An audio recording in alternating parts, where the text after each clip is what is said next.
A Fed committee work session on this CTA is tentatively scheduled for Monday, January 25th, 2021. Persons wishing to submit additional materials for the Council's consideration should do so before the close of business on January 4th, 2021. Each individual will have 2 minutes to speak. Individuals will be alerted as they approach the 2 minutes and may be disconnected. Also, there may be technical glitches during this public hearing that may need to be addressed by our staff, so thanks in advance for your patience. Ms. Kennedy, do we have speakers for this public hearing? Yes, Mr. President, we do. Our first speaker for this public hearing is Casey Anderson, and he will be testifying with video.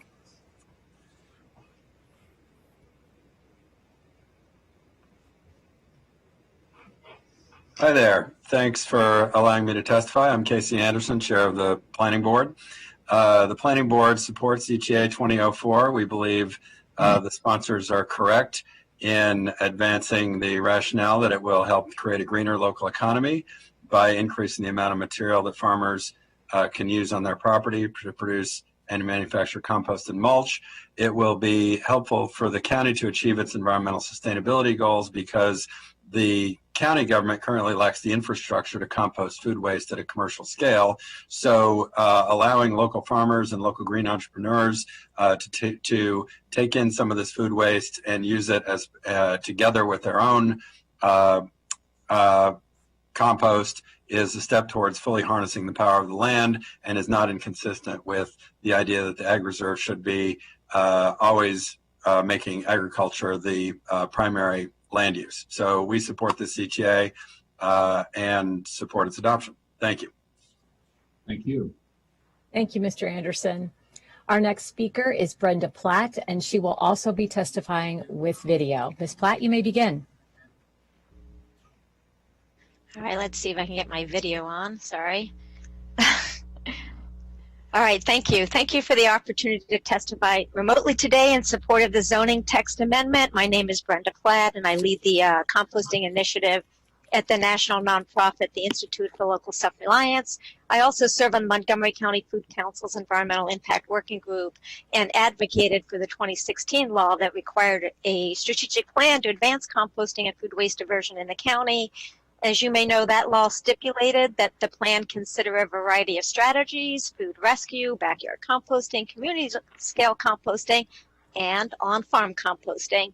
The county's plan, released in 2018, I have a copy here, had a chapter on on-farm composting, which recognizes the many benefits of composting and compost use to the farming community and the county. And I think it's worth repeating some of those benefits: job creation, healthy soils, climate protection, food security, and of course, garbage reduction. Supporting the ability of farmers to enhance their soils with organic matter like compost is going to become increasingly vital to having a sustainable county. And indeed, I'll just say the Maryland Healthy Soils Program is promoting the widespread use of healthy soils practices among farmers in the state, and increasing soil organic matter is specifically named, along with the ability of soil to sequester carbon and reduce greenhouse gases. Now, the proposed zoning text amendment is simple. It increases the amount of material farmers can source off-site for the purposes of composting from 20% to 50%. I'll just state that the original 20% figure was essentially pulled out of the air. The new 50% threshold is a more realistic figure, although albeit still limiting. You know, to compost on-farm generated material like manures, farmers need a source of carbon-rich feedstocks, that's like leaves and wood chips. And we know that the 20% threshold is a barrier to farmers. It limits their participation in setting up on-farm composting programs. And that was identified in this plan. The plan made a number. Ms. Platt, excuse me, my apologies, your time is up. Okay, I'll just say I support this. Thank you for taking action. So I urge you to pass this bill. Thank you very much for the time. Thank you very much. Our next speaker is Ben Perry, and he will also be testifying via video. Ben, you may begin. All right, thank you. So my name is Ben Perry. I'm the CEO of Compost Crew, and thanks for the opportunity to testify in support of this zoning text amendment. For those of you who don't know, Compost Crew is a small business with about 25 employees headquartered near Twinbrook. We've been recycling food waste into compost for the last 10 years throughout the region. Our focus as a business right now is to recover organic matter from the waste stream and repurpose that organic matter to support the production of local, nutritious food. We're doing that by building small-scale compost facilities that are integrated with our existing collection routes. We recently initiated a partnership with 1 Acre Farm, which is an organic produce farm in Montgomery County's Ag Reserve. 1 Acre Farm grows and distributes fresh produce to local residents, to Adventist Hospital, and they're participating in the Manna Farm to Food Bank program. In turn, we collect food waste from Montgomery County homes and businesses and process it into compost on the farm to help rebuild the health of the soil, which needs a lot of compost and organic matter. This ZTA helps because it reduces restrictions on farms like 1 Acre who want to increase yields and improve nutrition of food that they're growing in an environmentally friendly way. And over time, food supply chains will likely continue to be stressed from pandemics, climate change, and political instability. We need more policies to support the growth of local regenerative farms to help our communities weather these storms.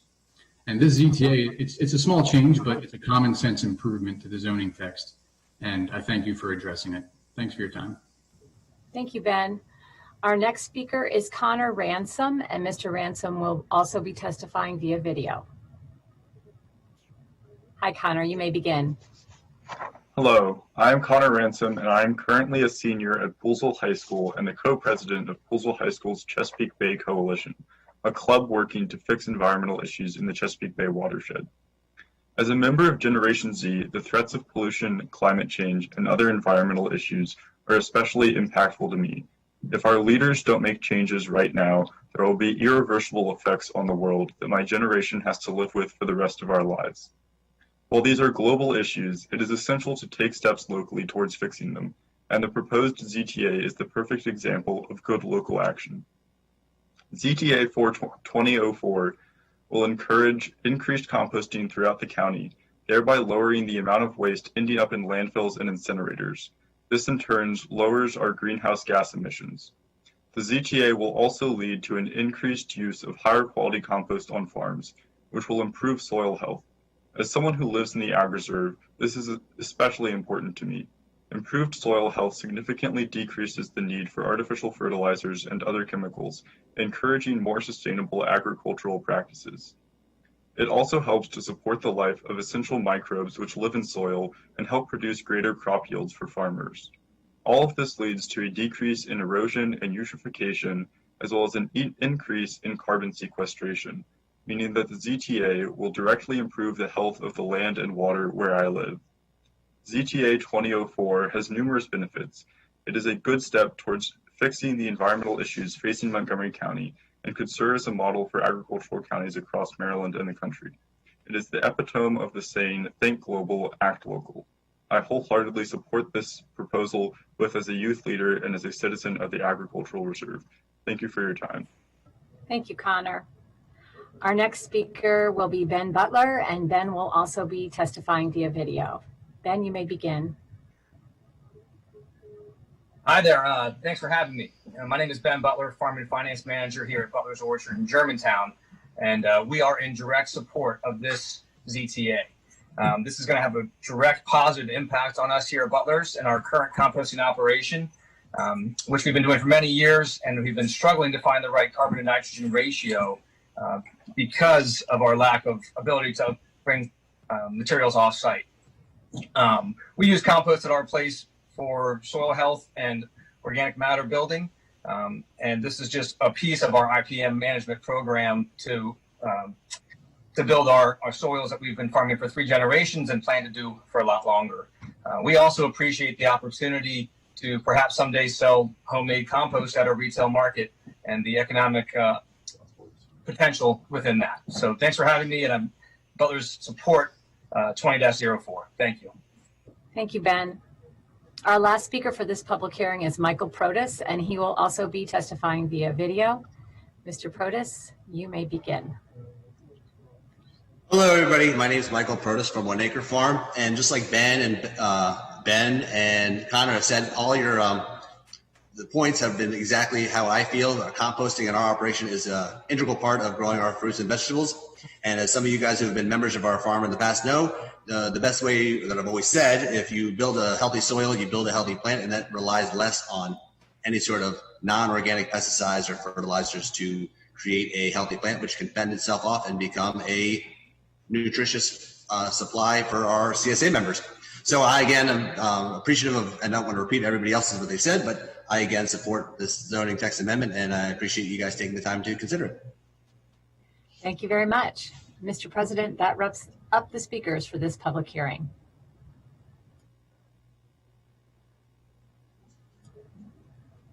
Thank you, Susan.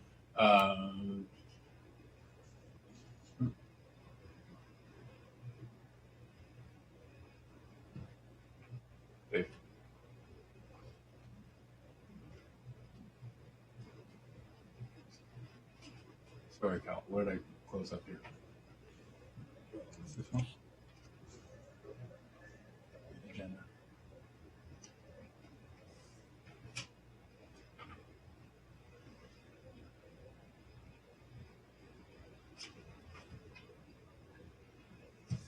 Sorry, colleagues. The next public hearing is the resolution to approve a disposition of a certain portion of the Oaks landfill located at 610 Riggs Road, Gaithersburg.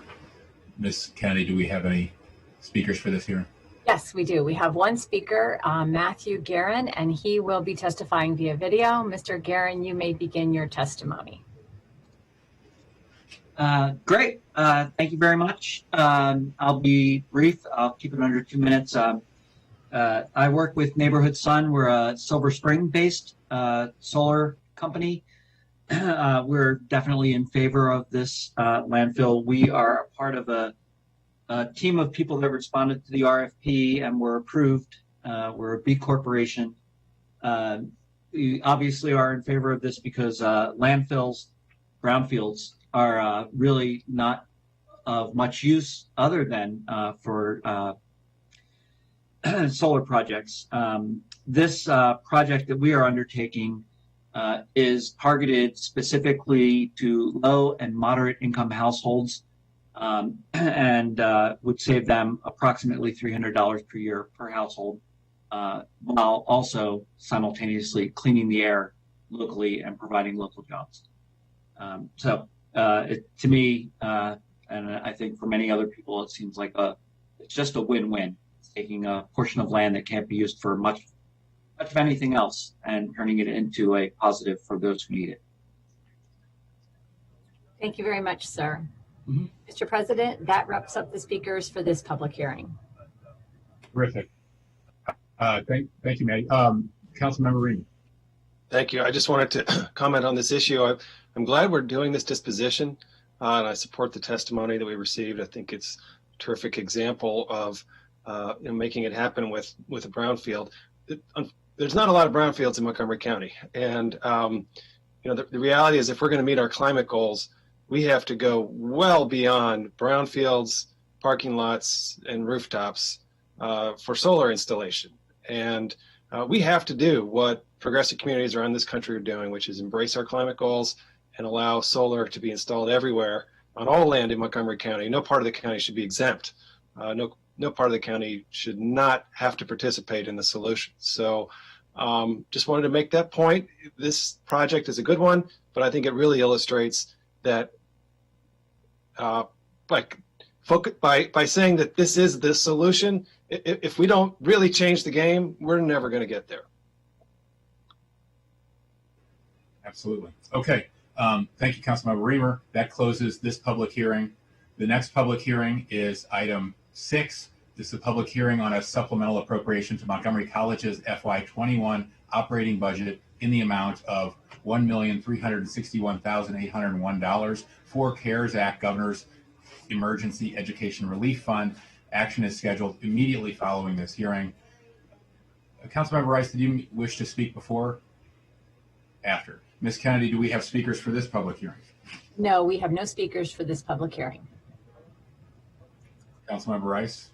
Thank you very much, Mr. President. I did want to go ahead and move approval of this funding. The Education and Culture Committee had a great meeting and update from both Montgomery County Public Schools as well as Montgomery College about their CARES Act funding and what they were spending the money on. And we heard great reports from Montgomery College about the success that they've been able to glean in terms of utilizing this money to help some of our struggling students in the community. And so this is really great when you're talking about industry required licensure, really getting people back to work, understanding that many of their own students have lost their own jobs that are trying to get them back employed. So this is incredibly important. And so I think that they're doing a great, tremendous job of trying to do their part to balance the challenges of this global pandemic. So thank you.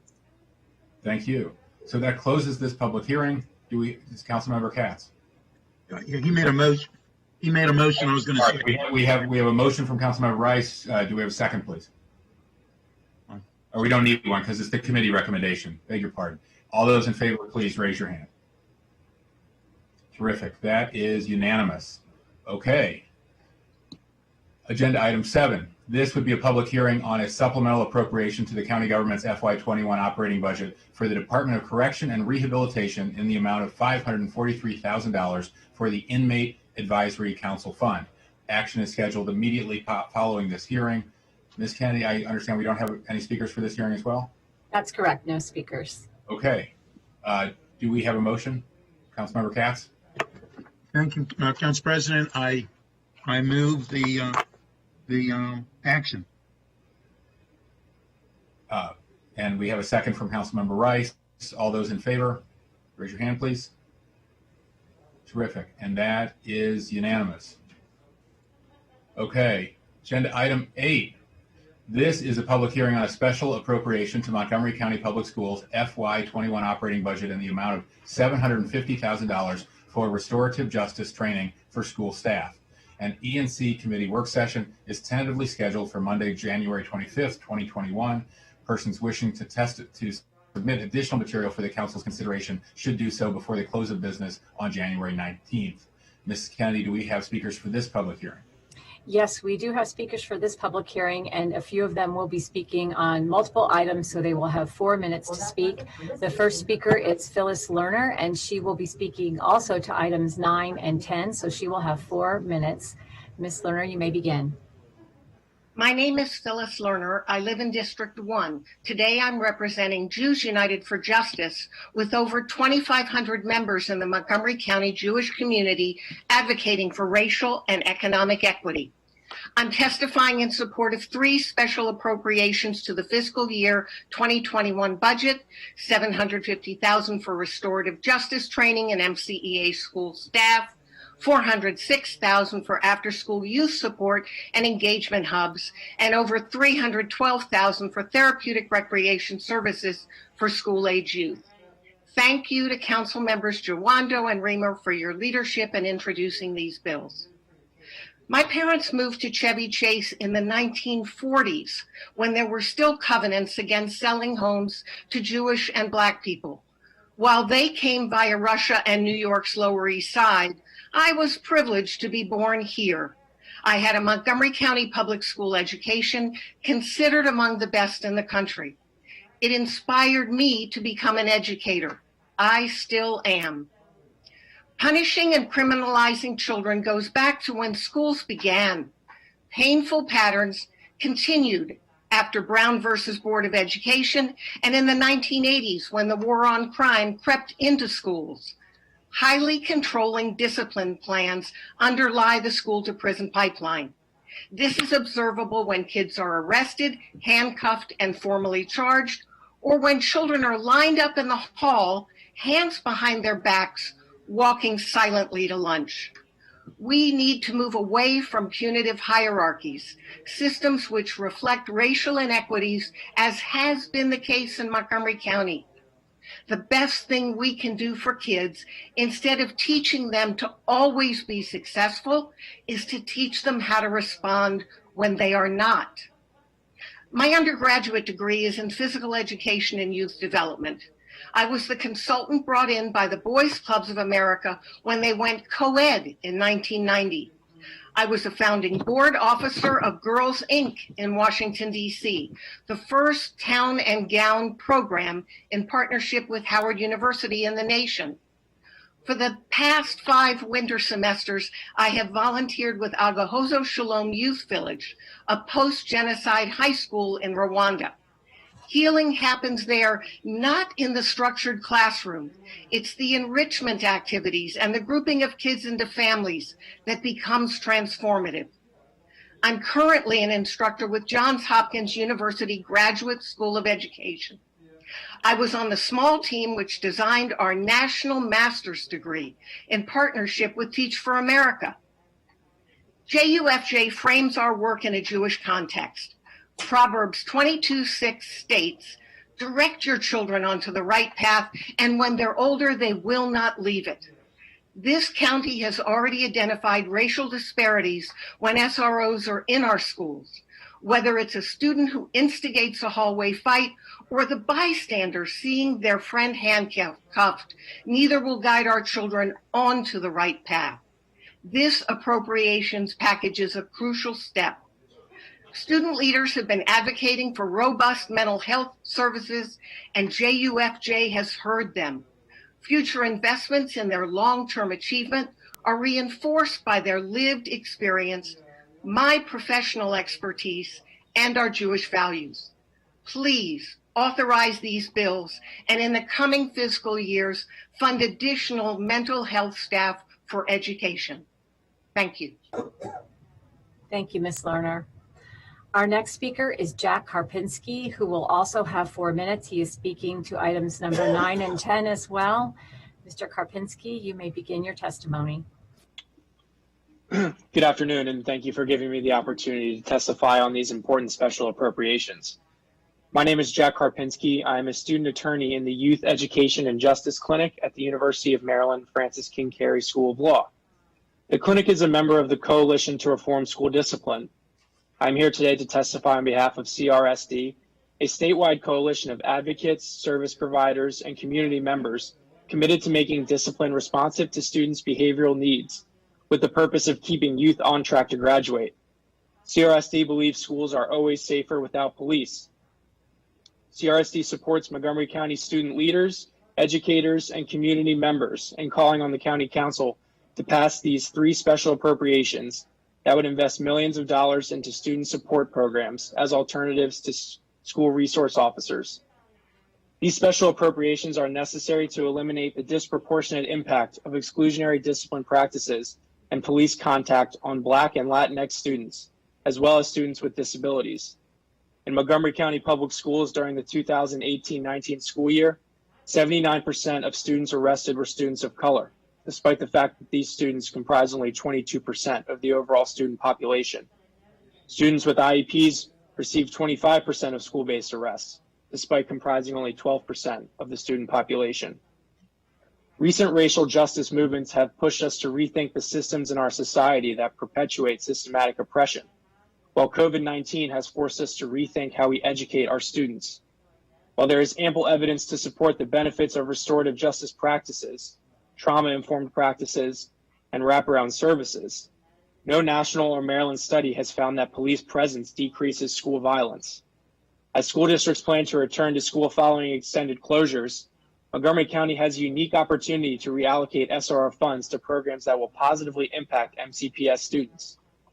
Prior to the COVID-19 pandemic, Montgomery County student mental health services were overwhelmed.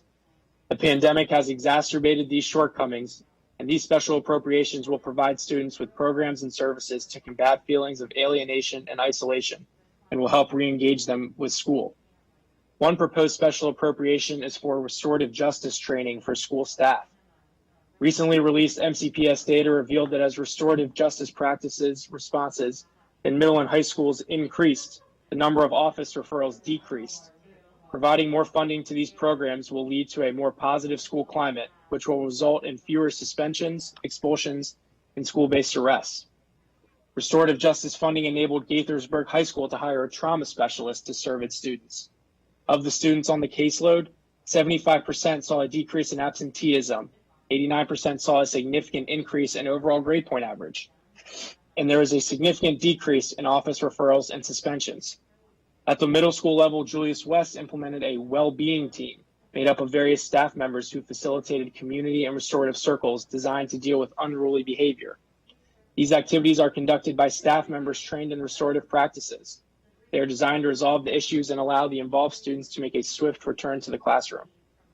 These appropriations will allow MCPS and DHHS to fund much needed programs and take a powerful step toward racial justice and the prioritization of the social emotional well-being of students. While there will certainly need to be tremendous subsequent investment, reallocating these initial funds would be a tremendous start to ensuring that MCPS students are given every opportunity to thrive. For these reasons, CRSC asks the County Council to approve these special appropriations. Thank you.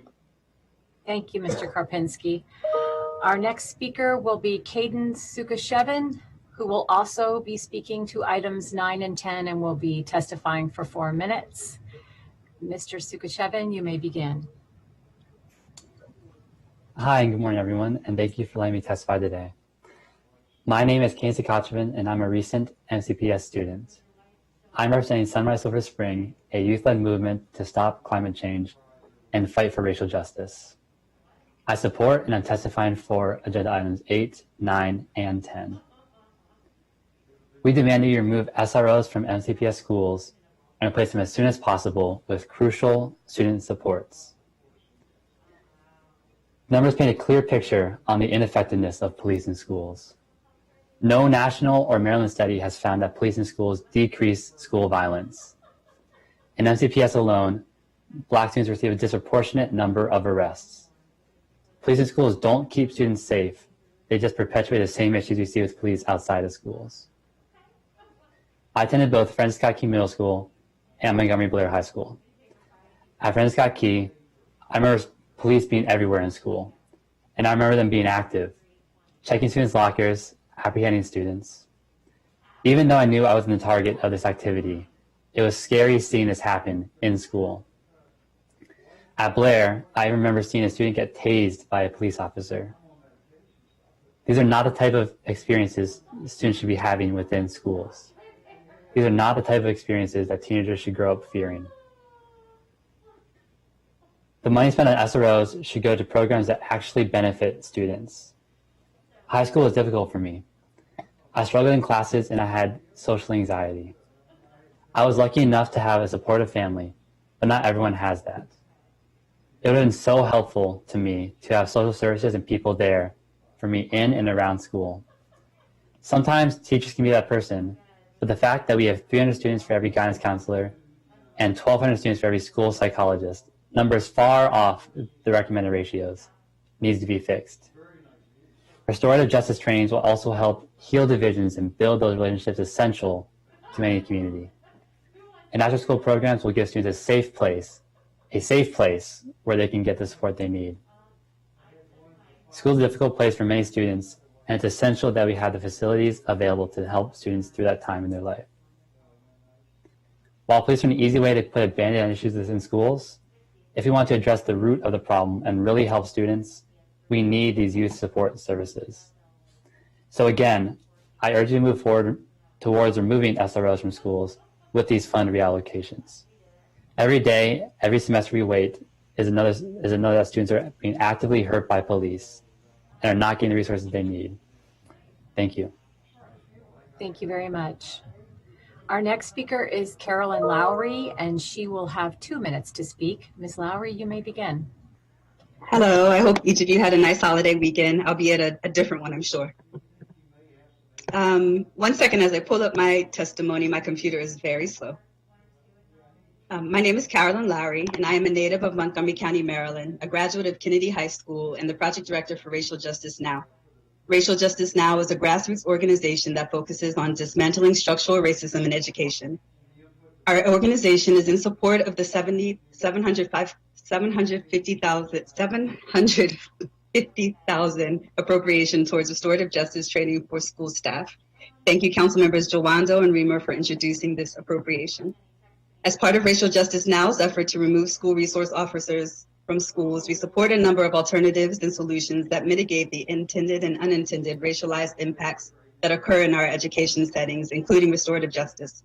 The purpose of restorative justice is to build community as a preventative measure, to hold interventions that focus on restoration when an offense does happen, and to help reintegrate students back into a school environment through promoting accountability and achievement when they have been disconnected from it. It also allows for those who have been offended to identify ways in which justice and thus healing can happen. The benefits of using restorative justice include building healthy relationships between individuals within a school community, reducing, preventing, improving harmful behaviors, repairing harm, and restoring healthy relationships, resolving conflicts, encouraging accountability, and addressing community needs. These benefits impact all people who have ties to a school community directly or indirectly. Here are some of the things we know.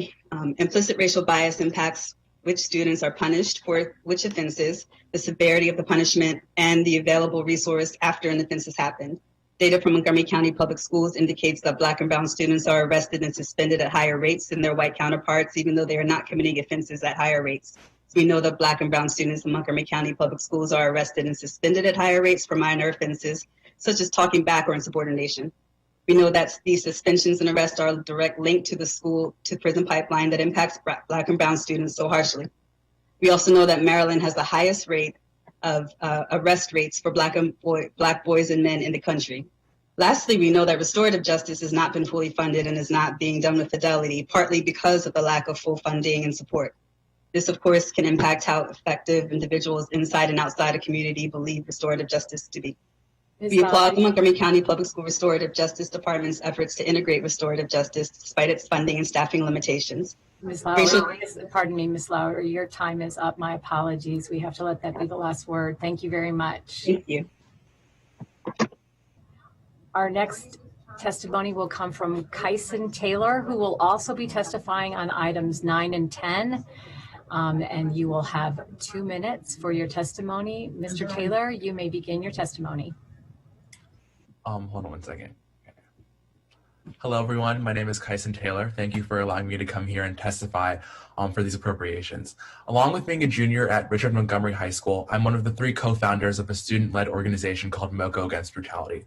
Our organization was founded largely in response to national events, including the deaths of George Floyd and Breonna Taylor, but upon deeper inspection into our own state, into our own county, and into our own school system even, we discovered terrible flaws masked under MoCo's supposed progressiveness. And from then on, we took on the task of fighting for reform within our county, focusing primarily on the SRO issue and on the Law Enforcement Bill of Rights. In our advocacy surrounding the SRO issue, we aim to uplift student voices in an effort to make our county safe for all, regardless of race, regardless of gender, regardless of sexuality, regardless of creed. And so today, I'm here not only as a representative of MoCo Against Brutality, but as an emblem of the Montgomery County youth to argue in support for these appropriations. For the restorative justice training appropriation. In our advocacy surrounding the reforming school discipline, we've researched restorative justice and met with restorative justice teams across the county. In our meetings, we discovered that the restorative justice units in a variety of schools lack the resources they needed to expand. And if they were able to overcome that barrier, faced enormous pushback from school administrations. And for a program that has the capacity to incite such impactful change in our schools, it's a shame to see it underfunded and underutilized. In the 2018 to 2019 school year alone, out of the 3,511 students that were suspended, 80% of those students were Black or Latinx, an increase actually from the previous year. Our school system evidently has a problem with criminalizing our youth from a young age. Restorative justice is a crucial step to repairing harm, building community, acting proactively, ending the criminalization of Black and Brown youth in our schools, and treating this topic like the racial justice issue that it is. The restorative justice training this appropriation offers, that the council members say will go to every MCPS official on every level, will take us strides forward in our fight for racial justice and equality within MCPS through reforming school discipline. On the appropriation, allocating money to therapeutic services. In light of the COVID-19 pandemic, mental health supports for students are more important than ever. Students' mental health has been abused throughout this crisis. In times when I needed immediate mental assistance in my school, I could not turn to my overworked and underpaid counselors. I could not turn to a licensed mental health professional. I could not turn to social and emotional wellness staff because my county chose to use their money to police me. Right this wrong. With oversight and proper implementation, these therapeutic services have the ability to help hundreds of students who have, until now, been policed instead of supported. on after-school support and engagement hubs. Inequity occurs inside and outside of schools. Our county requires wraparound services and supports in order to truly attempt to bridge this inequity and inequality. As students return to school, they and their families, again, must be supported and not policed. At their core, these appropriations are steps in our path to address racial justice and inequity that hide under MoCo's mask of progressiveness. While these steps are not everything, they are something. And MoCo Against Brutality, along with the youth of Montgomery County, intends to build on these steps to make our county the progressive haven that most believe it is. And for these reasons, MoCo Against Brutality asks the councils to approve these appropriations. Thank you, Mr. Taylor. Mr. President, that wraps up the speakers for this public hearing. Thank you so much, Ms. Kennedy. That closes this public hearing. The next public hearing is next item on the agenda is agenda item 9. This is a public hearing on a special appropriation to the county government's FY21 operating budget for the Department of Health and Human Services in the amount of $312,455 for children, youth, and family services, therapeutic recreation services for school-age youth. A joint HHS E&C committee work session is tentatively scheduled for Thursday, December 3rd. Persons wishing to submit additional materials for the council's consideration should do so before the close of business today. Ms. Kennedy, do we have any additional speakers for? Yes, we do. We have 4 speakers for this public hearing. The first will be Susan Rich. Ms. Rich, you have 2 minutes to provide your testimony, and you may begin. Thank you to the County Council for the opportunity to provide this testimony. As a child, adolescent, and adult psychiatrist, founder of Seventh Generation Foundation and Dreamcatcher Meadows, and MCPS parent, I will be speaking in favor of therapeutic recreation services. 1 in 20 American children, including those in our own county, are affected by prenatal alcohol exposure. These children often suffer from additional adverse childhood experiences, attachment issues, and trauma-related mental health issues. Often individuals with FASD and ACEs enter a cycle culminating in the pipeline to prison, which we all know too well, which can start when school teachers and administrators misinterpret neurodevelopmental issues and trauma reactions as willful oppositional behavior. There are more than 11 special needs schools in Montgomery County, with the majority being within a very short drive of Dreamcatcher Meadows. Dreamcatcher Meadows is an inclusive green care farm animal sanctuary with ongoing and planned therapeutic, social, vocational, and recreational programs for school-age children and transitional age youth located in Potomac. The farm is home to 14 hand-raised mixed-breed goats, several mixed-breed chickens, many of them rescues, and a rescued coon pig named Noah.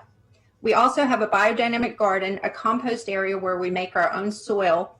We actually donate the food that we grow on the farm to a Title I community in Wheaton. We make our own soil from kitchen waste, animal bedding, and animal dung, and a woodworking workshop, a working beehive, and 2 acres of forest. Jeremy Chris, who's head of Ag Services, has been here, and he calls our soil gold. It's black gold. Such therapeutic farming approaches, known as green care farming or farming for health, is internationally used for improving the quality of life, reducing stress, providing a safe recreational space for socialization, and introducing vocational concepts and job skills. We aim to provide a day on the farm therapeutic recreation for groups of special needs youth from MCPS, MC Child Welfare, and other community-based programs in schools. We would like to support the HHS appropriations to help illuminate the need for therapeutic recreation like our program in this county. Thank you for this opportunity. Thank you, Ms. Rich. Our next speaker will be Abby Kussman, and she will be testifying on video for 2 minutes. Ms. Kussman, you may begin. Thank you. I'm Abby Kussman, and I'm a senior from Montgomery Blair High School. I'm here testifying as someone who suffers from mental illness and has multiple friends who also suffer from mental illness and who've seen firsthand the lack of care that's available in our schools. In middle school, I started experiencing episodes of depersonalization. They ranged from mild to so severe that I would stop in the middle of walking down a crowded hallway because I would suddenly feel lost and not really sure of where I was. I remember one day in science class in 8th grade, I had a sudden episode of depersonalization. I felt like I was a stranger who was placed there and expected to follow a script that I didn't have. I sat there and tried to control my breathing, fighting the urge to stand up and walk out of the room while my teacher finished her lecture. When the bell rang, I stood and followed my classmates out of the room. While I waited for the bus, my friend tried to talk to me, and I tried to answer her, but I felt like an imposter, like I didn't know the lines. When I finally got home, I went to bed at 4 p.m. because I was so exhausted from that experience. And I've had several moments similar to that through middle and high school. Looking back on it now, I wonder if it would have been different if the school had had counselors who had had the bandwidth to focus on mental health. And I wonder if instead of sitting in that classroom feeling like I couldn't breathe, I would have gone to a counselor, told them what I felt, and found a name for what was happening, instead of living in the dark about it for years. I'm here today because I want the next class of students to have somewhere safe to go when they're experiencing mental health issues. I'm here because I have too many friends who have been curled up in the hallway or sitting in school bathrooms having panic attacks because there was nowhere else they could go. I'm asking the county council to allocate funds to therapeutic services and staff for youth so that students in the future won't have to go through what me or my friends have gone through. Thank you. Thank you very much for your testimony. Our next speaker for this public hearing is Katie Staus, and she has 2 minutes and she will also be on video. Ms. Staus, you may begin your testimony.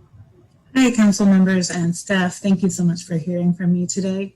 I'm Katie Staus, a member of Silver Spring Justice Coalition. I'm also an MCPS graduate and current parent. SSJC brings together 19 county advocacy, community, and faith-based groups and lots of county residents to end discriminatory policing and other forms of police abuse and harm. I wanted to thank Naomi Nim. She's a licensed psychotherapist and chair of our mental health committee who drafted this testimony for us. We enthusiastically support the special appropriations from Council Members Jawando and Reamer to fund youth development, restorative justice training for MCPS staff, and therapeutic services. SSJC has been advocating for some time to have licensed mental health professionals replace police on mental health calls, and we see a disturbing parallel in the presence of police in schools, filling roles that belong in the hands of teachers, counselors, and licensed mental health professionals who are skilled in adolescent development.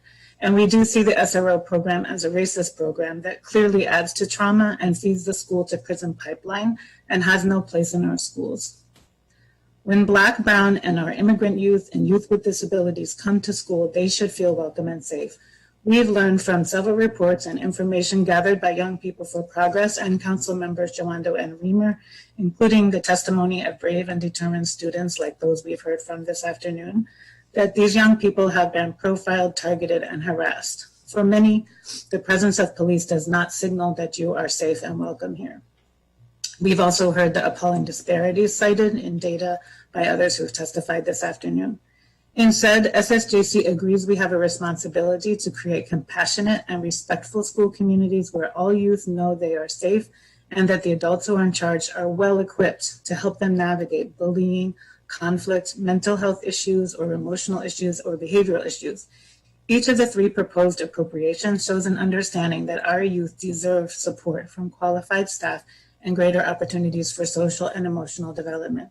In conclusion, the special appropriations introduced by Council Members Jawando and Reamer are needed to address the heightened needs for mental health, social, and educational support in this incredibly challenging moment in our country.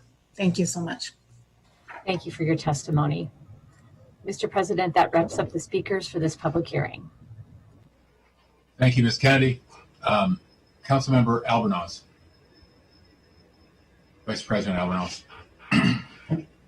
Oh, thank you very much. Let me just begin by acknowledging and thanking the public speakers just now for really doing a wonderful job. I in particular want to acknowledge our youth that did come forward and through a lot of courage spoke beautifully and eloquently on a variety of very important issues. And I just wanted to make a few notes. One, we will be taking up matters 8 and 9 before the HHS and Education and Culture Committee on Thursday. And we expedited these two bills in particular because all of us on the council acknowledged from the dais when they were introduced that we desperately need these services to expand on existing programs and services within MCPS right now, knowing that the social and emotional toll that our students are facing is unprecedented and overwhelming, and we need to continue to support efforts to address those challenges. But I wanted to acknowledge that although the three very important special appropriations were introduced within the context of the SRO bill, which we will be discussing in the Public Safety Committee and have a robust conversation with information that we gain from the Board of Education and their analysis, as well as a great deal of research that will be conducted by council staff, that the three special appropriations that we are tackling today on their own merits warrant a tremendous amount of support. But I just wanted to acknowledge that they will be discussed and deliberated on their own merits. And I also wanted to acknowledge that the source of funds for this is our general fund reserves. This is not going to be garnered through any potential savings as we discuss our SRO programs, because we acknowledge that these funds are needed now. And so we are drawing down from these funds and again, expediting in particular bills 8 and 9 to get this funding out into the community and onto the street as quickly as humanly possible. So I appreciate the thoughtful testimony that we heard today. I look forward to expanding on this conversation on Thursday before the Joint Committee, where we will also hear from professionals who are on the ground actually carrying out these programs and services to see how exactly they will fit into this very important and complex programming model. And that will be an opportunity for us to ask questions on how we can expand even further beyond just these three special appropriations services that will support our children and youth in their greatest hour of need right now. And then, of course, we will have a robust discussion regarding the SRO program later in January. But I thought it was important to make those notes, Mr. Council President. I yield back to you, and do want to say before I do, I appreciate the special appropriations being put forward by my colleagues, Reamer and Jawando. I know where they're coming from in their introduction, and again, on their own merits. These bills and special appropriations are important, and I know have garnered universal support from our colleagues, and so we will be working to expedite the first two in particular as quickly as possible. But thank you very much, and I yield back to you. Thank you, Council Vice President. That closes the public hearing on item 9. Agenda item 10 is a public hearing on a special appropriation to the county government's FY21 operating budget for the Department of Recreation in the amount of $406,000 for youth development, after-school youth support and engagement hubs, and an amendment to the FY21 operating budget resolution, Section G, FY21 designation of entities for non-competitive contract award status, Montgomery Collaboration Council for Children, Youth, and Families. A joint HHS E&C committee work session is tentatively scheduled for Thursday, December 3rd. Persons wishing to submit additional information for the council's consideration should do so before the close of business today. Ms. Kennedy, do we have additional speakers for this public hearing? No, we do not. Terrific. Council Member Albornoz? Council Vice President Albornoz.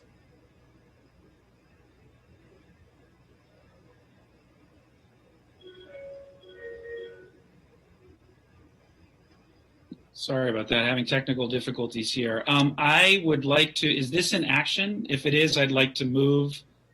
This is just a public hearing. Okay, then no. I think that the after-school funds that we're discussing here are also critically important.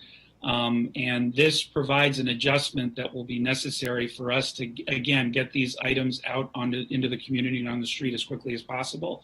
So we appreciate the special appropriation, and we know that these funds will go a long way in furthering, enhancing, and supporting our youth. Terrific. Thank you. So that closes the public hearing on agenda item 10. Agenda item 11 is a public hearing. Mr. President. Yes. Mr. President. I'd actually sent you a note. I wanted to speak after the public hearing on these two. I beg your pardon. Please go That's ahead. all right. That's all right. Just just very quickly, as chair of the Education and Culture Committee, I really appreciate the comments of my good friend, the Vice President and Chair of the Health and Human Services Committee. I just wanted to highlight for those who are still on the call, and I see that a number of the folks who testified are still there.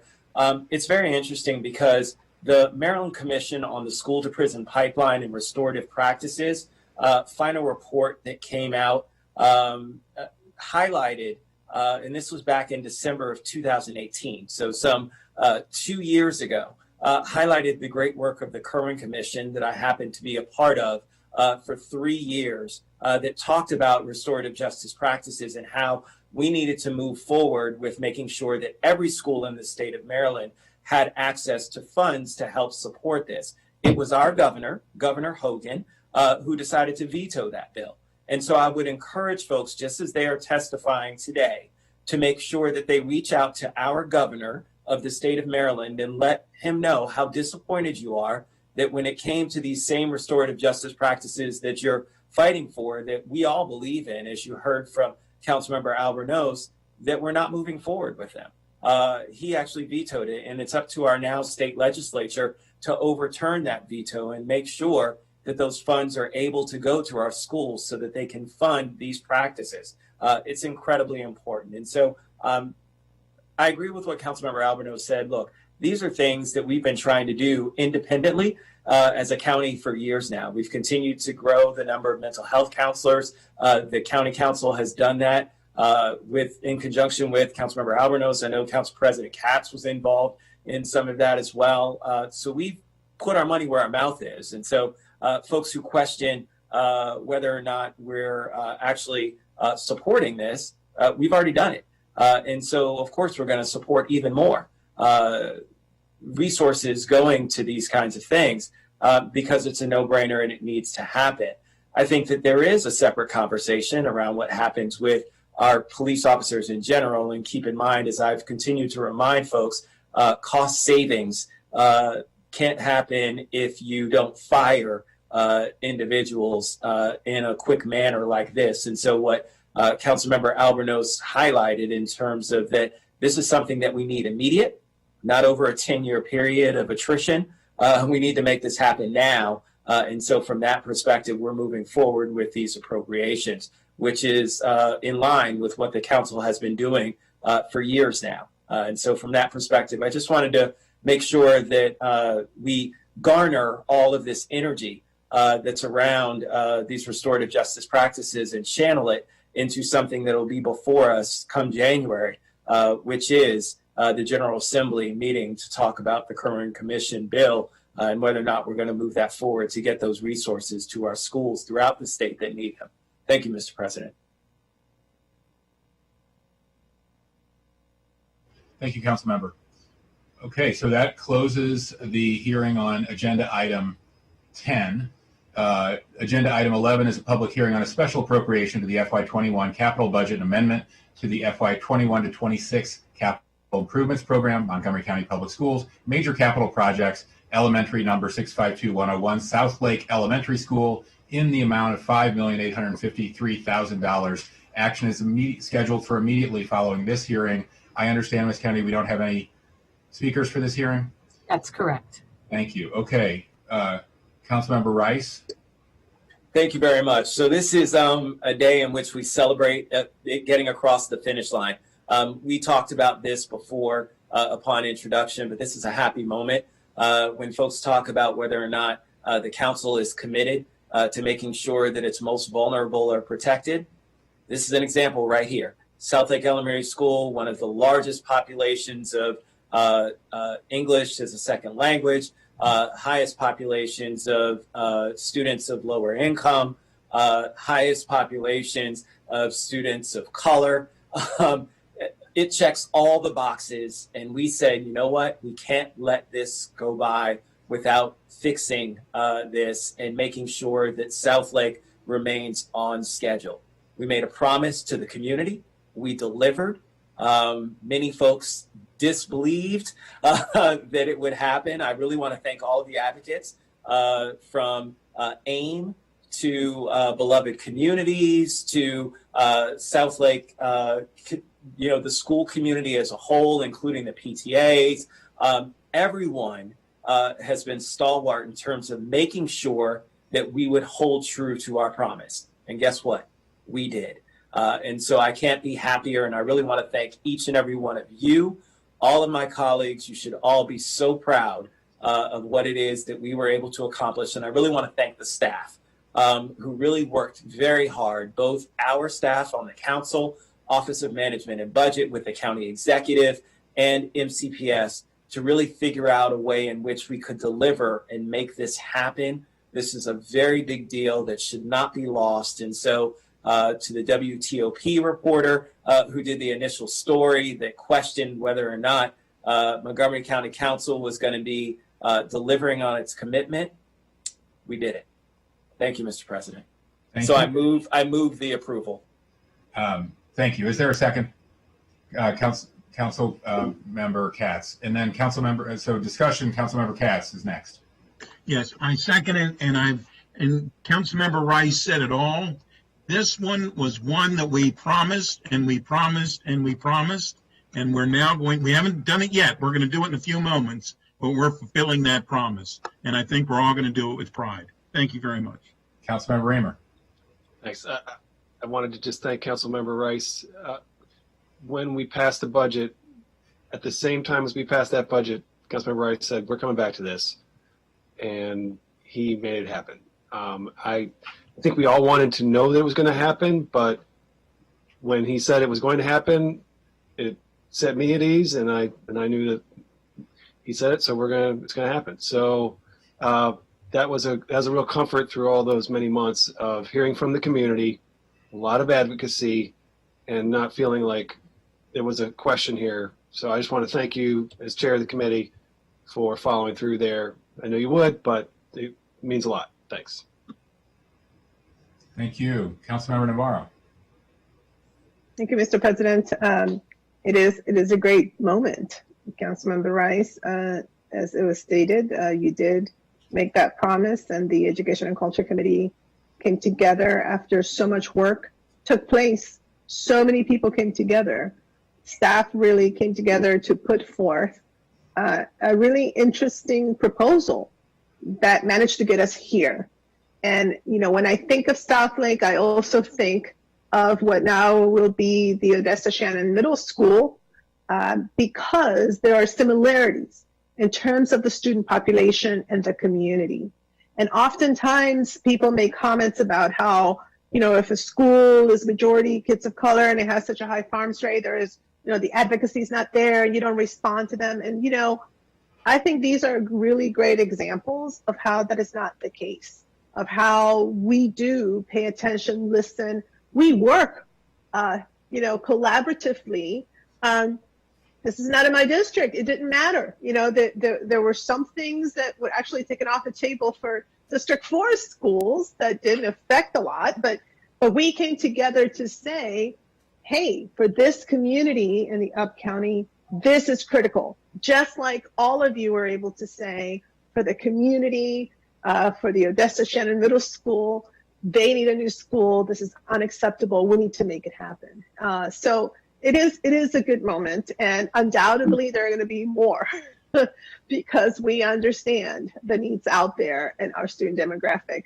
But I think it's a wonderful example of how, even though you may not have the traditional structures of parent, PTAs, et cetera, you do have extraordinary advocacy in many of our communities. And this is a great day to say, here we are, we responded. It was non-traditional in some ways, but it's a great day for those students and for those families. So thank you very much, Mr. Chairman.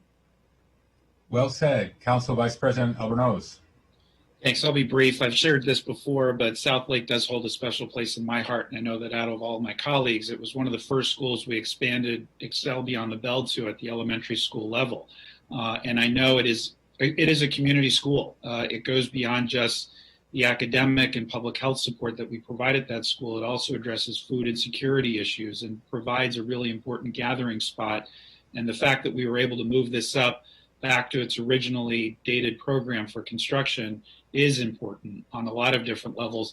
And I'll note, taking two steps back, We addressed the moratorium issue during the SSB, which created the CIP challenge we had with the MCPS capital construction project. And so we are covering a lot of bases here. It's not just isolated to this one critically important project. We address the systemic issues that led to the challenges that we had in the CIP in the first place. And I think that needs to be noted. And all the credit really goes to our council central staff for helping us address both of those issues, collaboratively within the same calendar year, which is significant. So to my brothers and sisters at AIM, thank you for your continued support and partnership. This won't be the only project that we work on together, and I hope it is not, and I know it will not be, but I really do think this is a success story on a lot of different levels, and I truly do want to credit you, Councilmember Rice, and all the members of the Education and Culture Committee for your steadfast leadership through this as well.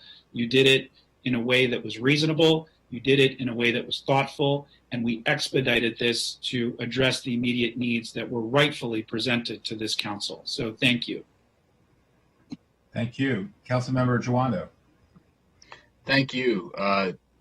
Wanted to join my colleagues, Chair Rice and Councilmember Navarro as the Education and Culture Committee triumvirate here, but this really was a team effort, and it really feels good to get this done. It's so good. I want to do it more. I want to do it more places, and so I think, and I want to thank our central staff as well. And this was, I really appreciated Councilmember Navarro's point about, so often we talk about the squeaky wheels and who gets the attention, and the righteous indignation that was in the good trouble that South Lake parents and their staff and the teachers and everybody that led to this moment and pushed, and we all wanted to do it, but it helped. I'm going to be honest, it helps to be pushed, and I think that this was a perfect example of that. And kudos to you all for what you did for your community, and kudos to my colleagues and the council and our staff to getting this done. It's really going to improve the lives of many students and families once we do get back in school, and just really happy to be here. So thank you, Mr. President. Okay, Councilmember Glass. Thank you, Mr. President. I also will be brief in sharing my appreciation to the chair of the E&C committee and the district council member for the school. And I like what Councilmember Jawando just said. This was a heap of good trouble that we got ourselves involved in. And as others had said during the budget process, we listened to your words, Councilmember Rice, and they were true. And that's what everyone needs to remember, that we know the direction that we need to go in, and sometimes it's a rough road. We got to dig down into the numbers to make the financials work, and sometimes that takes time. But we did it, you did it, and the central staff helped find those numbers. And so again, thank you, Councilmember Rice and the E&C committee. And I also know that the school is across the street from Councilmember Katz's district as well. So to Councilmember Navarro's point about districts and borders, we are one Montgomery, and that is, I think, what this signifies today. So thank you to all my colleagues for doing the right thing, and I know we're going to continue doing the right thing. Well said. I agree with everything all of you have said. Good work, Councilmember Rice. Thanks to all the staff that worked on this. And if any of the advocates at AIM or any other organizations need a new school to advocate for, please call my office. I have a couple suggestions. We have a motion from Councilmember Rice and a second from Councilmember Katz. All those in favor, please raise your hand. Terrific. That's unanimous. Thank you.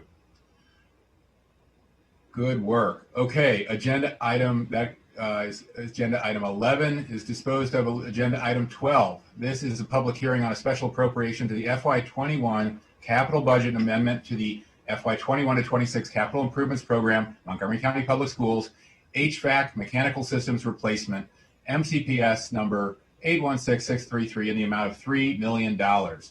Action is scheduled immediately following this hearing. Ms. Kennedy, do we have any? There are no speakers for this. Is that correct? That's correct. No speakers. Councilmember Rice, I think, has an interest in this. Thank you so much. Yeah, well, no, and this one will be brief. Look, our school system in preparation for trying to return students back is making investments in terms of their HVAC, in terms of the replacement as well as upgrades to ensure that our air handling systems are in line with where we need to be when it comes to bringing our students back and making the environment safer. And so this is tremendous. This is important, like I said, for the recovery efforts for MCPS. And so very, again, grateful for central office staff in figuring out ways in which the mechanisms are utilized for us to find the funds to be able to move this project forward. So I'd like to move the approval of the $3 million for CIP for HVAC replacement. Councilmember Rice has moved it. Is there a second? Councilmember Reamer. Terrific. And I see no discussion. All those in favor? Oh, Councilmember Reamer. Is that you? Or Yes, you thanks. I just wanted to say this is really important. I know a lot of parents are wondering, even if we could send the school kids back to the schools, would the schools be ready? The school system has done a thorough evaluation, and this is what they have said is needed. And so we're providing that funding. I think I know all of us would say whatever the funding is that's needed for reopening, we would provide it. And this is what is requested in order to make the classrooms safe. So, we hear a lot from parents about heating, cooling.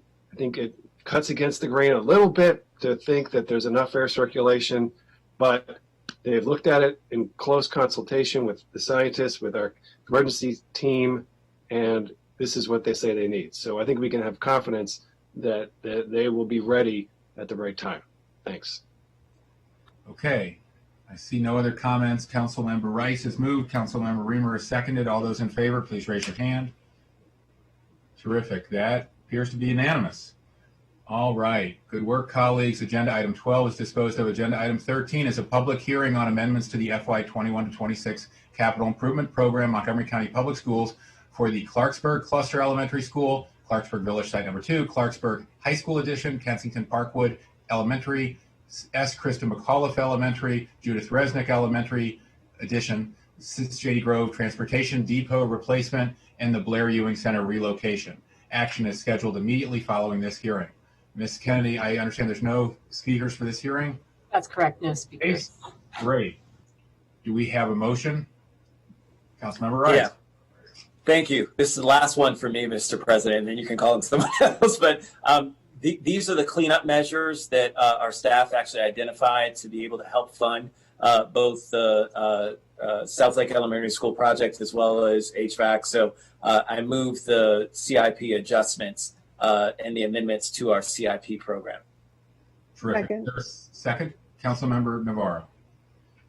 All right. I don't see any discussion. All those in favor, please indicate by raising your hand.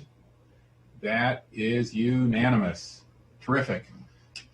Thank you all. That's agenda item 13. Agenda item 14.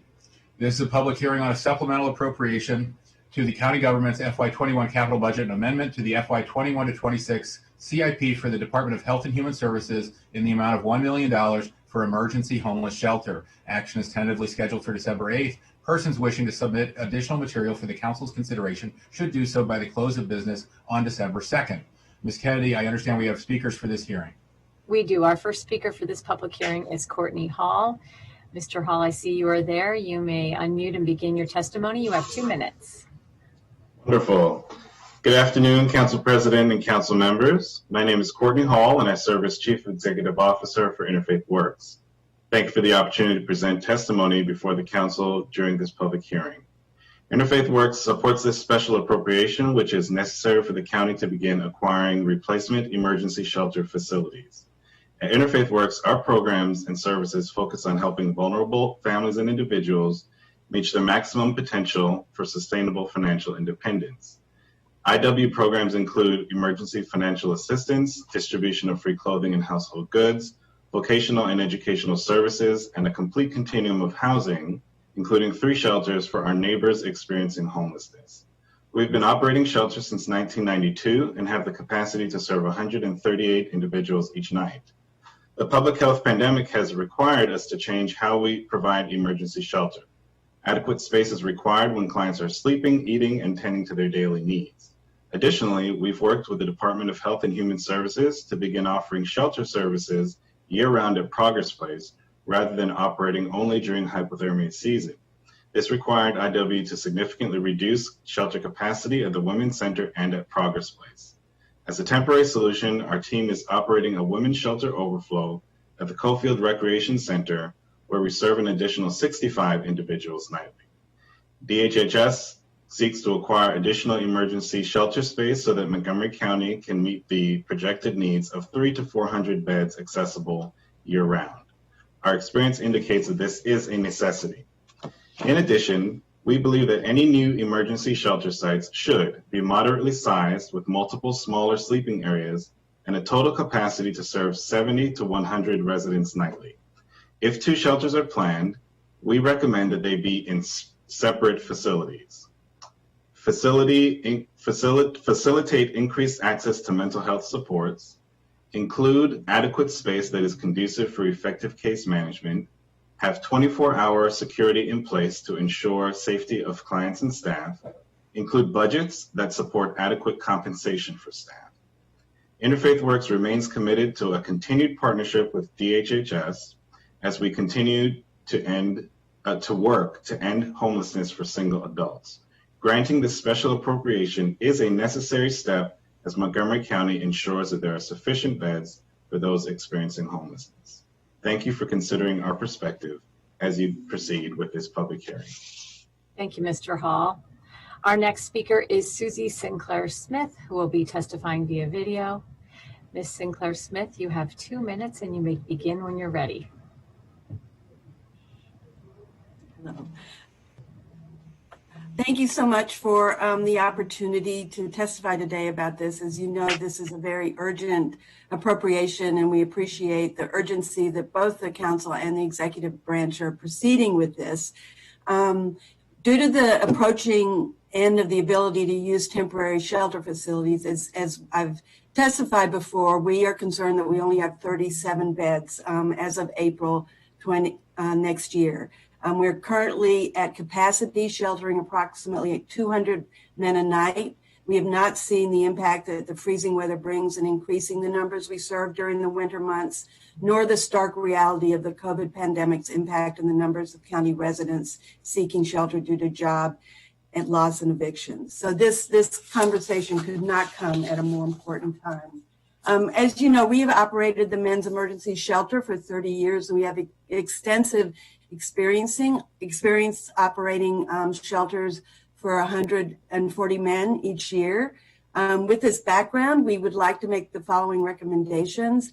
We believe strongly that it would be detrimental to co-locate men and women in a large congregate facility. We recognize that smaller facilities are necessary. We have the capacity to operate large shelters that provide economies of scale as we ensure the health and safety of our staff. We really believe that there needs to be an upfront investment and time of expertise to plan for the use of space, to not repeat any problems. We need security. We also want to recommend that the county include the People's Committee of the ICH. And an emergency shelter is not effective without its staff. Our online staff are being paid, who are African-American predominantly, being paid less than $15 an hour. So we look forward to working with the county on this and have meaningful meetings with both DGS and the Department of Health and Human Services. So thank you so much for proceeding with urgency today. And this is not part of my testimony, but I just want to extend a heartfelt thank you to our council, mayor, president, Sidney Katz, for your reign as president, and also a warm, every time I read your emails, it made me feel safe and proud to be in Montgomery County, and a warm welcome to Tom Hucker as president and Gabe Albanos as vice president. We've appreciated your deep involvement in homeless issues, and it's particularly those with mental health, since 40% of the population, single adult population, experience mental health issues. So we look forward to working with you in the coming year. Thank you. Likewise, thank you. Thank you very much. Mr. President, that wraps up the speakers for this public hearing. Terrific. Thank you, Ms. Kennedy. Do we have a motion? Oh, I'm sorry. It's not an action. Beg your pardon. Oh. Right. Yep. Not an action. Okay, that ends the hearing on item 14. Agenda item 15 is a public hearing on a special appropriation to the county government's FY21 operating budget for the Department of Housing and Community Affairs in the amount of $3,473,228 for COVID-19 response, Maryland State CDBG, CV, HUD, CPD funding. Action is scheduled immediately following this hearing. Ms. Kennedy, I understand we don't have any speakers for this? Correct, no speakers. Still the case. Okay, great. Do we have a motion? Let's approve the appropriation. Councilmember Reamer moves. Councilmember Friedson seconds. All those, don't see any discussion. All those in favor, please raise your hand. That is unanimous. Terrific. Thank you, colleagues. Oh, I beg your pardon. Councilmember Albornoz, did you wish to speak before that previous item? I messed up. No worries. I wanted to acknowledge our colleague, Councilmember Evan Glass, who's our lead in homeless and vulnerable populations, who's been working on the front lines with both Interfaith Works and the Montgomery County Coalition for the Homeless, and all of our other providers in HHS. Recognize him, and also recognize Amanda Harris and her leadership within HHS on partnering with these organizations, and thanking HHS for expediting these very important funds, and frankly welcoming Mr. Hall from Interfaith Works to Montgomery County. We look forward to working with you. It's an important organization, and we look forward to the collaboration. And Ms. Sinclair Smith, thank you for the kind words. Thanks. Likewise, those are always appropriate even when the president skips ahead. Okay, agenda item 16. This is a public hearing on a special appropriation to the county government's FY21 operating budget, Department of Housing and Community Affairs, in the amount of $4,227,565 for COVID-19 response, CDBG, CV, HUD, CPD funding. Action is scheduled immediately following this hearing. Ms. Kennedy, do we have speakers for this item? No, we do not. We do not. Okay. Do we have a motion, colleagues? So moved. Councilmember Friedson moves. Council President Member Katz seconds. Yes. Great. Any discussion? Hearing not. All those in favor, please raise your hand. That is unanimous. Great work. Okay. Now we are going on to our legislative. So that closes the hearing for 16, obviously. Okay. Now we're moving on to legislative session day 37. And we'll start. President, just a reminder, we need to return to the CRF update that was from the morning. That's right. If you're in touch with Mr. Madalino, is he ready now or after the next item? If you want, you can move ahead with legislative session. I think he might prefer it to be delayed a little. So okay. If you want to switch that. Sure. Thank you for flagging that. The first bill is, we're starting with the introduction of bills. The first bill is Bill 4720, Ethics Commission, Conflicts of Interest, Financial Disclosure Amendments. The lead sponsor is the Council President at the request of the Ethics Commission, and the public hearing is scheduled for January 12th, 2021 at 1:30 p.m. Mr. Drummer, do you have a comment on this item? Hi. No, I mean, it's something that the Ethics Commission requested. Some of their requests were already included within Bill 4220, but these are the remaining requests that they had asked for. And that's all I have to say about it.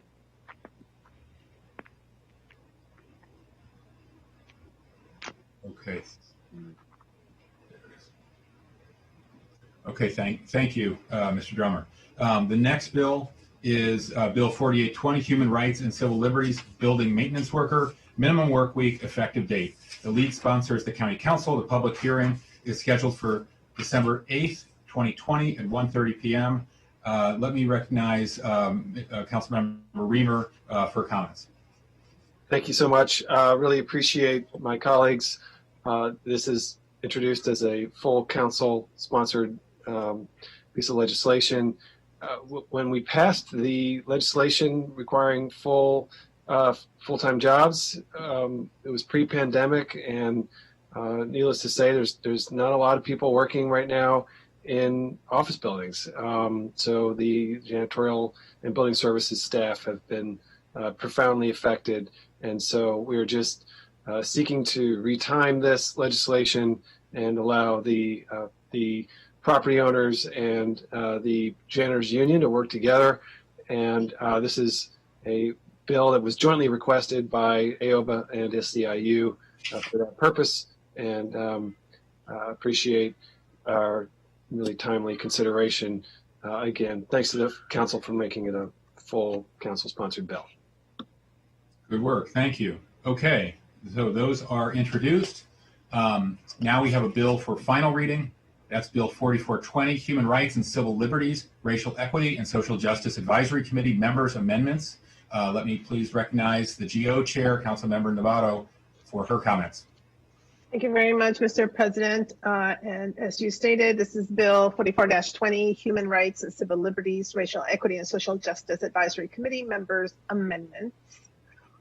This is a bill that I am the lead sponsor with every one of you goes on suing. We did have a public hearing on October 20th, 2020, and we had 4 speakers. We also held the Government Operations and Fiscal Policy Committee held a work session on November 18th. This bill would require the Office of Legislative Oversight to submit a racial equity and social justice impact statement for each zoning text amendment. The law already requires the Office of Legislative Oversight to submit an impact statement for bills. But inadvertently, we did not include zoning text amendments, and great work, I'll say it again, by Chief of Staff Valeria Carranza from Councilmember Glass's office, who noticed this, and we decided to come back and make sure that we would remedy that situation. Also, the bill adds 2 additional public members to the Racial Equity and Social Justice Advisory Committee and authorizes the executive to establish 1 or more task forces to study and make recommendations on specific racial equity and social justice issues. It is clear that we have extraordinarily diverse county with a lot of different particular issues that are impacted by racial equity and social justice. And it was brought up to our attention that the advisory committee, as it was constituted, lacked representation from particular groups, and recognizing that the executive is the one who gets to make appointments, we decided to introduce the bill to add more members to give the executive that flexibility, but also went a little further in including authorizing the executive to establish, for example, a limited task force if there are issues of import that need to be examined a bit deeper, and then they can come back and present to the advisory committee. And this way, there is flexibility to ensure that we are able to get as much input from the community as possible. Additionally, the committee at the work session approved some additional amendments. 1, requiring the Office of Legislative Oversight to consult with the planning board staff before submitting a racial equity and social justice impact statement for a ZTA. We had a lot of discussion around this. The planning board wanted to actually be the body that would submit the impact statements for ZTA, and we definitely recognize the value of such a proposition, but we decided that we wanted to keep things consistently and therefore continue to house this responsibility in the Office of Legislative Oversight, understanding that we probably will need to provide some capacity to the Office of Legislative Oversight and maybe even to the Planning Board, which is something that we can then discuss during budget. We also clarified that a ZTA without an impact statement is still valid. We delayed the effective date for the submission of an impact statement for a ZTA until September 1st, 2021, precisely because we recognized the need for additional capacity and understood that we should go through the budget process first And if we indeed, the council decides, or hopefully the executive includes that capacity, it will take a little bit of time for those positions to be hired. We also require the equity action plan to require the executive to explain how each supplemental appropriation promotes racial equity and social justice, so that when we receive a supplemental, and we need to make sure that there is a statement contained, also requiring the council to establish a process for explaining how each special appropriation promotes racial equity and social justice. Remember, these are budgetary decisions, and that's part of the thrust of the legislation. We also require the limited issue task forces to report to the executive along with the county council and the advisory committee, and that's related to the first point. I also want to share that in addition to these particular amendments, there were two other issues that we discussed, and we agreed that we would want language to present to you today. Number one, provide discrete data on disproportionality to the chief equity officer. This is an issue that came up regarding barriers, that there was not enough disaggregated data available, and this was going to make it difficult for the chief equity officer, also even the Office of Legislative Oversight to do its work. So we decided to include this in the bill because we felt it was important to codify this as a critical component, again, a major tenet of this legislation. Number two, we agreed that we want to require the county executive to provide impact statements on MCPS's budget that is submitted through his annual budget request. Why? We know that we cannot require MCPS, because it's a state agency, to provide equity impact statements. But the truth of the matter is that when the executive transmits his budget request, the school board's budget is embedded in that request. And I actually did have a conversation with the superintendent about this, and he thought that this would be fine. It doesn't have to be something line item by line item, just generally, which they kind of do already, but generally be able to provide a statement that describes the macro sort of highlights of new initiatives, or if there are any kind of restructurings or things like that. How is this going to promote racial equity and social justice? And that way, when the executive transmits his request to us second week of March, that there be an inclusion of such a narrative describing how the MCPS's budget would help us achieve our goal, generally speaking. So those are two other items that are also the language. Basically, is that after following, adding after line 14 on the first area, the first item was basically provide discrete data on disproportionality and other information to the office as needed. That's the language for that piece for the data. And for the MCPS explanation of, broadly speaking, their budget, it would be to amend lines 9 to 13 to say, including the recommended operating and capital budgets for the County Board of Education or in a supplemental appropriation. And this covers those two areas. So, of course, you have a committee recommendation, but I also want to move those additional items and that language for the body, so that way, hopefully, we have a robust and strengthened, in my opinion, legislation.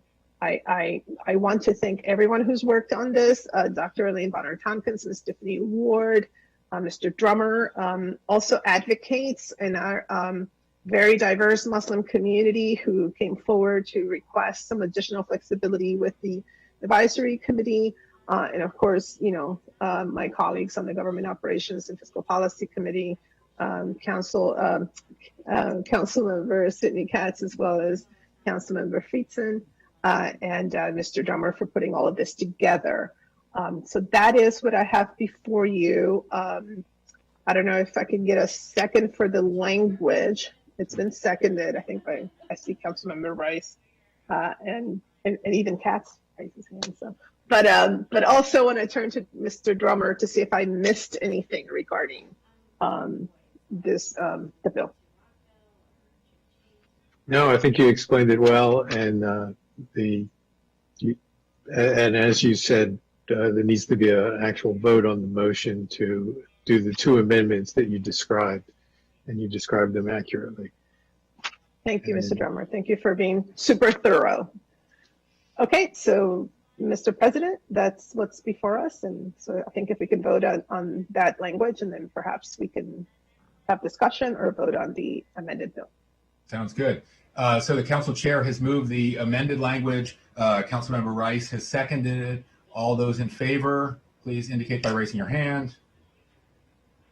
Terrific. And now we need to vote, I believe, on the amended bill. We have a motion from the chair on the amended bill on the committee. I think it's a committee recommendation on the amended bill. Even though, even though we amended it here after the committee. Well, the bill is amended. The bill is amended. Okay. Is there a second? Second. Councilmember Friedson seconds. All those in favor, please indicate by raising your hand. It's a roll call vote.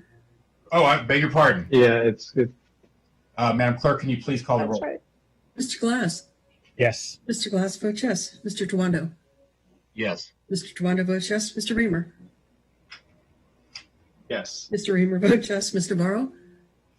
Yes. Mr. Varro votes yes. Mr. Rice. Yes. Mr. Rice votes yes. Mr. Friedson. Yes. Mr. Friedson votes yes. Mr. Katz. Yes. Mr. Katz votes yes. Mr. Albanos. Yes. Mr. Albanos votes yes. Mr. Hucker. Yes.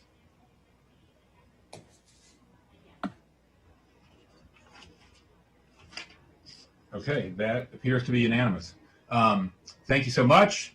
Now, before we move on to our briefings, let me return to item number 3. I believe our county administrative officer has been waiting patiently for the CRF briefing. Is that still the case, Ms. Michelson? Unfortunately, I'm not sure if he was able to rejoin us once we changed the time. I know he was hoping to, but there are other staff members here from the executive branch who can do that. I'm not sure who's going to be leading it off, but I will note also that for each of the appropriations where there is unspent funding, the program manager is here if the council has questions about why any of these programs are not, anticipated to be fully funded by the end of the year. So Josh, are you going to be the one to lead this off? Thank you. Yes, it's me. Joshua Waters from the Office of Management and Budget. The CAO regrets he had another appointment that popped up that he had to attend. So as Marlene just said, at the CAO's request, OMB worked with departments to examine what they anticipate to spend from CRF dollars on the special appropriations based on current spending patterns. The information shows up in the purple column on circles 1 through 3 in your packet. Just also wanted to provide an update to the council on the most recent FEMA submission. This is an update from what is in your packet. $31.2 million was submitted to FEMA on November the 25th. And we are pivoting to have the contractor focus on operating expenses now because that amount is much larger, and that Office of Emergency Management anticipates a better return from FEMA on that submission, which is made up of mostly the remainder of bucket 2, which is you'll see in the packet, as well as additional purchases of PPE and related items from September and October. Once we get those through the contractor, we anticipate that would be within the next 7 to 10 days, then that will be submitted to FEMA. So we have David Gottesman here who can speak more to the FEMA reimbursement process if you have any questions about that. And as Marlene said, we also have department staff on hand to answer any of the questions you may have about any of the underspending for the appropriations.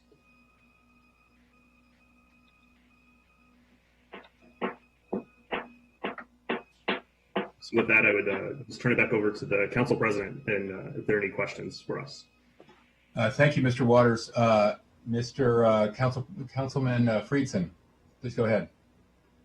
Thank you. First off, I just wanted to say I appreciate the fact that item M, the nearly $9 million reappropriation, was deferred from today's agenda. I think that needs to really be better thought through. A real plan needs to be developed. I appreciate the willingness of the executive branch to come up with a better plan of making sure that the funding that was intended for vulnerable residents and struggling businesses actually goes to support the folks who desperately need it and where the council had intended that money to go. So I think there's work to do in the days ahead to get that reintroduced for next Tuesday. I know colleagues are willing. I'm certainly willing to work with the executive branch, but I do appreciate the willingness to rethink what I think was not the best approach in that regard, and I think there is going to be a better one, and I appreciate that. I did have a few questions about the Fema reimbursement in particular. I know this differed. We had the original 31.1 million on October the 23rd. Have we heard back yet on that from FEMA? I'm going to ask Dr. have to Stoddard. defer to Dr. Stoddard on that. I can provide an update on what's moving forward, but as far as I'll get to that in a second. But first, have we heard back from what we've submitted? So we resubmitted additional information I believe about 5 days before Thanksgiving, and we have not heard a follow up from them. As you will recall, approximately 30.1 million of the 31 that we submitted, they had already said was both eligible and all the documentation was included. There were a few documents that we had to provide as a follow up to the remainder of the 1.7 or so million dollars that was submitted. We resubmitted that information already and are just waiting for them to give us feedback on that. Again, that was, the few days before Thanksgiving. It's not surprising we haven't heard yet, but I would expect that we'll hear potentially this week or early next week. And the anticipation is that we'll be reimbursed for all of that. That was the lowest hanging fruit. And largely before September 20 or September 15th when it got tougher. Correct. That was all through the end of August. And it was largely before, as we've heard before, September 15th when the standards got tougher, and so we expect that to be fully funded. I will point out at our first hearing, you gave a timeline of 6 weeks approximately for what you anticipated it would take in order to get a response from FEMA. I was corrected when I used what your stated timeline was told that it could be much sooner. And it turns out, not surprisingly, Dr. Stoddard, that your prediction is tracking almost exactly, that it's going to be about 6 weeks before we receive a formal response from FEMA on that first submission. Well, yeah, I mean, 23rd till I was actually surprised we heard back the feedback we heard in the short period that we did, which I guess I'll say that I was partially correct. But yeah, I mean, the process for FEMA generally takes longer than even when they tell you it takes shorter, it will take longer than you expect. But I would guess that based on the submission that we made last week, we'll get feedback, I think, within the next couple weeks, even if it's just preliminary feedback on what they believe we have is eligible and fully documented, which we may need more documentation for. So I think that will be at least instructive before the end of the calendar year. I appreciate that.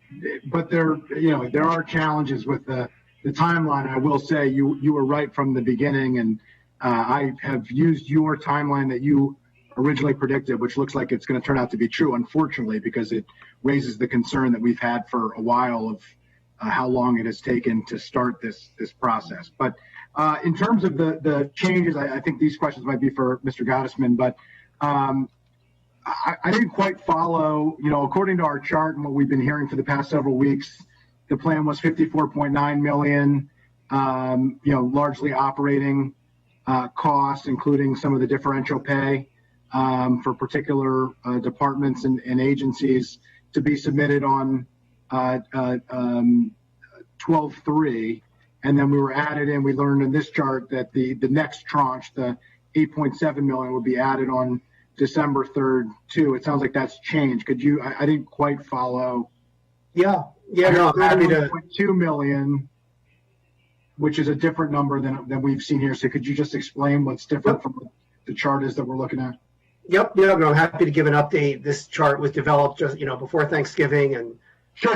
I just, as Dr. Stoddard just mentioned, Thanksgiving unfortunately creates a hiccup for a lot, not just us, but everybody, FEMA, the state, that we interact with. But here's where we are. So, yes, 31.1 million went to FEMA on October 23rd, as you recognized. What we submitted from our consultant to FEMA, an additional 31.2 million before Thanksgiving on November 25th. And what OEMHS decided to do was take that 54 million bucket and kind of break it apart and get that 31.2 million of differential into FEMA as quickly as possible in order to get that determination, in order to understand clearly and as early as possible what the county would get back and what might be determined to be, not eligible. So 31.2 million is 31.2 million of what was supposed to be 54.9 million, which is exclusively differential pay and not operating expenses? Correct. Yes. Non-personnel operating expenses.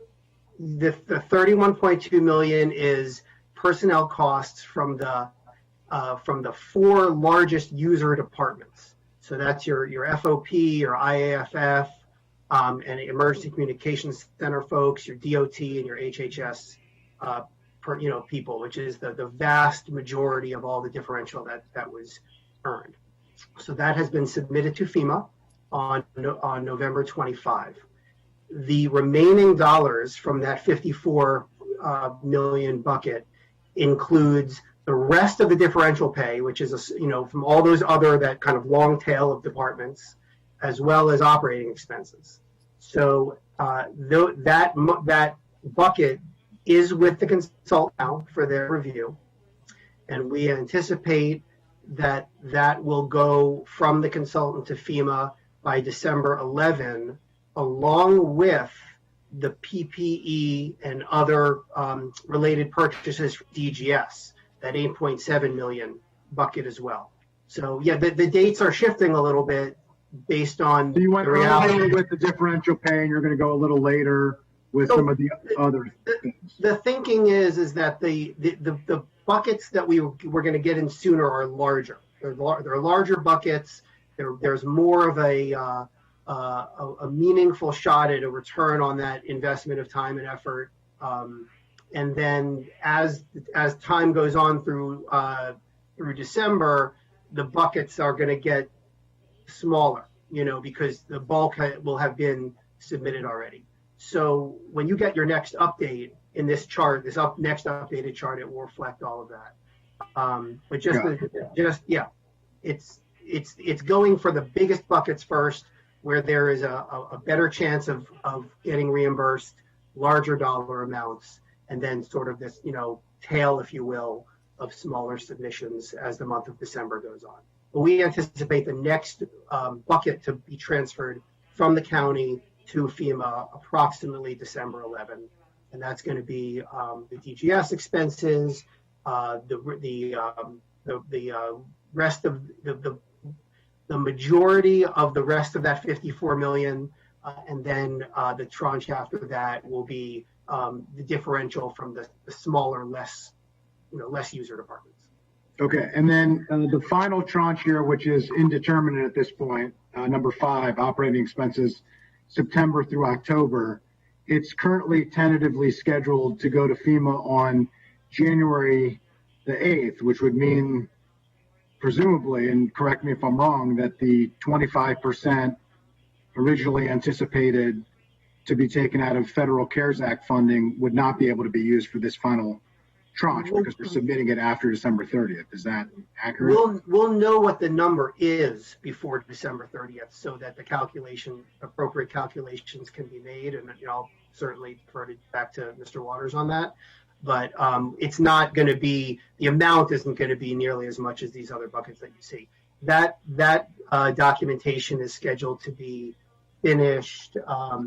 We should have the information from departments by December 11, and that we'll know what that is by December, by the middle of the month, we'll know what that number is, so that the proper calculations and expenditures. But I'm not following, because we've been basing a lot of the CARES Act funding based on what the FEMA reimbursement would be. I mean, that's been the linchpin that has, been the foundation of this entire fiscal strategy, if we're not submitting the final FEMA reimbursement until after the deadline for the CARES Act funding to be spent, how do those puzzle pieces work together?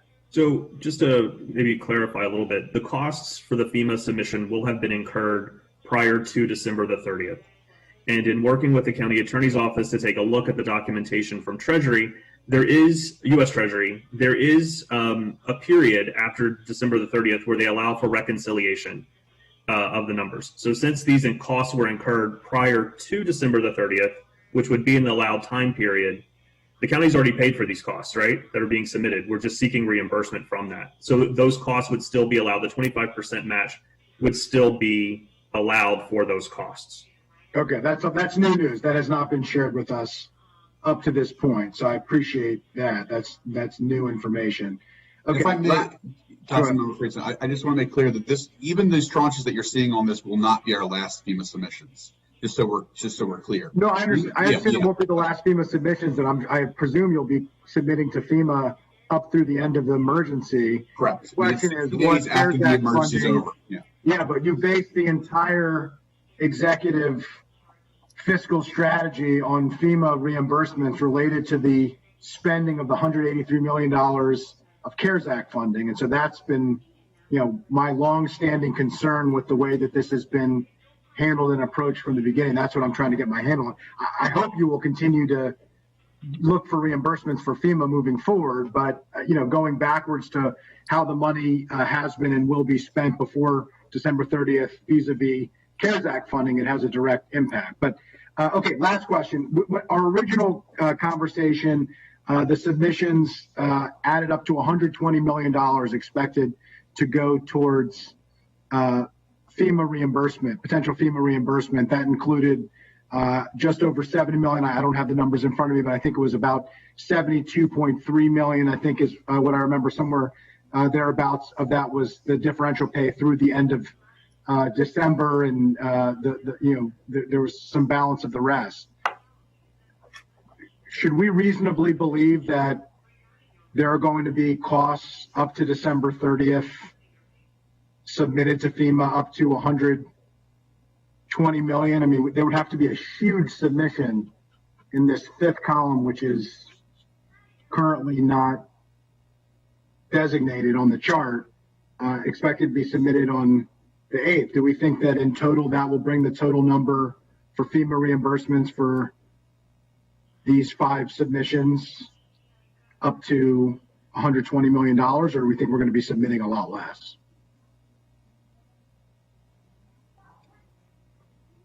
I'm not sure who you want to answer that question. I would just point out that whoever can would be my preference.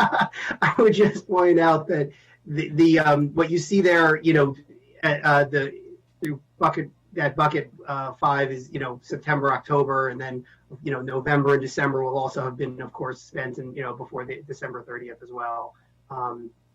I can't say exactly what they're going to be dollar wise. I believe the September, October will amount to $5 million ish, but I don't want to be. I shouldn't be quoted on that until. Yeah, I'm just looking at the chart, and you had the first submission was the easy low hanging fruit, which we expect to be very positive there, right? The 31.1 million.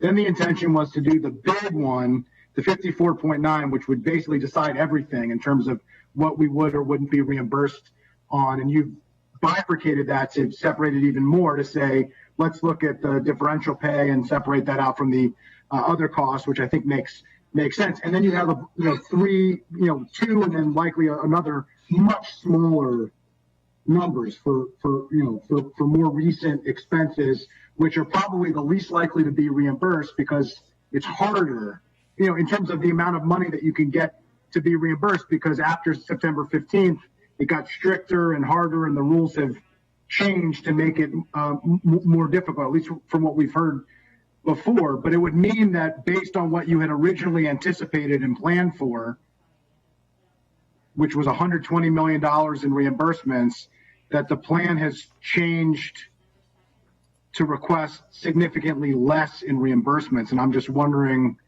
why that would be. what the change was. Is it just that we've run out of time, that we don't expect things to get reimbursed? What was the change in the decision to make it lower? Yeah, I am not personally, because I came into this a little later than some other folks, where the $120 million figure came from. So I don't want to defend that or speak to that. But yes, the rules became more stringent. Submissions after, reflecting work done after September 15 will reflect that. I would just say the 120, because I think I've used that term before, was an early guess back in June, July, based on projecting what we might need before the end of the year. And so, I think we're going to be, that was the briefing. That is the number. That was the number that was used when these briefings started in this type of capacity, which was October the 14th, if I recall. When we started doing these on a weekly basis, and that, had been the number that was presented to us then. So if you're not prepared to answer it today, that's fine. But if you could get back to me and to the council, to colleagues on that, it would just be helpful to know, how we got from there to here, what changed, why it changed, and what the difference is. Because, it appears clear we're not going to be requesting $120 million, or really, frankly, anywhere close, to FEMA before, for expenses before December 30th. We could be requesting much more, into calendar year 2021. It would just be helpful to know how and what changed. So I would appreciate that. And with that, I will yield back the remainder of my time. I do, as I started, look forward to having the conversation in the days ahead before next week on the $9 million, wanting to make sure that all the money that has been appropriated to support vulnerable residents and struggling businesses is spent, that we leave no money on the table, but that we make sure that the council's intent to support those who need it the most get the help that they so desperately need. Thank you, Mr. President. Thank you. Any other comments or questions? Mr. Madaleno, thank you for bearing with us. It's been an unusual day. Did you have anything to add that you intended to say at the onset? Well, I wanted to apologize for being late. I wanted to congratulate you and Councilmember Albornoz, and of course thank Councilmember Katz for all of his work as the council president. And of course, we're going to continue to work with you as much as possible. I would just reiterate again, for people who are listening to this conversation, our efforts about going after FEMA dollars is our effort to stretch our ability to get federal dollars in, to make it easier for us to have more money to spend on our community, whether it's buying PPE, it's supporting our employees, it's providing services and providing assistance to our residents through food, through direct assistance, through housing assistance, or direct assistance to our businesses. So all of this work is all about getting us more money from the federal government to maximize the resources we have for our community. And while it may have been drawn out and it's frustrating, I think you put us up against anyone across the country when it comes to our efforts on FEMA, except for maybe some Florida jurisdictions, as Earl keeps reminding me. We have, as a county government, we have been more aggressive than anyone we've been able to find.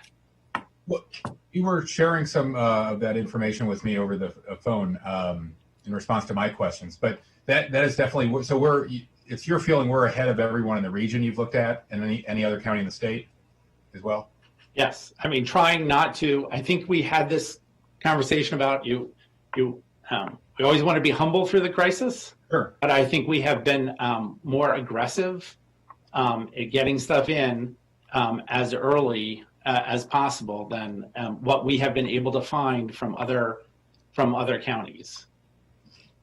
I'm hoping Earl will shake his head yes too, because he's been part of this effort. But I do not want to besmirch the good names of our neighboring jurisdictions. Sure. But we are so vastly far ahead of them that, if you totaled up some of our common regional comparables, if you added them all together, they haven't submitted as much as we have.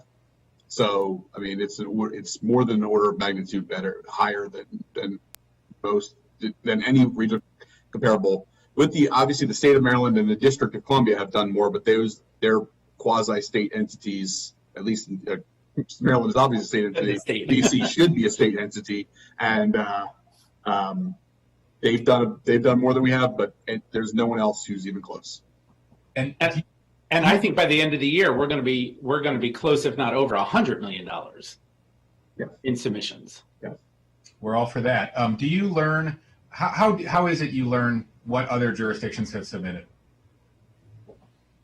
Calling around. Yeah, we ask. Is that it? Okay, it doesn't come from FEMA, and no. Because of your answer, then well, I will tell you this, and this is more at a basic level, so that we have begun asking around to gain information about what other people have been successful getting through FEMA and how they were successful getting through FEMA. Because some jurisdictions have submitted smaller projects, typically not nearly the total we have, but they may have submitted, for example, testing costs that we haven't submitted yet or are in the process of submitting. We try and learn what the feedback that they've received so we can tailor our submissions the first time so that we don't have to do, repeat, fill-ins of the data and things like that. Has COG or MACOS provided any sort of best practice guidance that's been helpful? No, not that I have come across, and frankly, I don't want to say definitely no, because maybe they have, but I have not seen. Okay. Councilmember Raymer. Thank you. Can you give us an update on the differential pay? What are we on track now as far as the cost through the calendar year and the allocation according to FEMA versus CARES Act that you anticipate? Well, we have spent $66 million across all departments so far, and as you heard from Dave Gottesman, we've submitted that the submission last week was $31 million. So that, roughly that first half of spending, because it's the big four departments that had the most of the differential March through August. The important thing about that, recognizing that, is the answers that we get through end of August for differential pay, we don't actually believe they're going to be substantially different even after September 15th for those departments particularly. Those are largely operational response agencies. Okay. And what's the timing, do you think, to hear from them on that decision from FEMA? How does it net out? I mean, yeah, talk to us about the timelines and when do we have to reconcile that with the CARES Act funding that we have? Well, our first submission, we got initial feedback within 2 weeks. So obviously this submission went in right before Thanksgiving. I would assume there's a glitch, that obviously people took off for Thanksgiving. They didn't travel, but so yes, we were spending some time earlier while you were going through the agenda in the morning, looking at what happens to FEMA if the federal government shuts down because Congress doesn't pass or the president doesn't sign a continuing resolution by December 11th. So there are things that are so out of our hands when it comes to what is going to happen in the next few weeks with the federal government. But you heard Josh Waters say that it's not like December 30th. You have to close and seal the books. I can't talk right now. There is a period to reconcile the funding and the books after December 30th.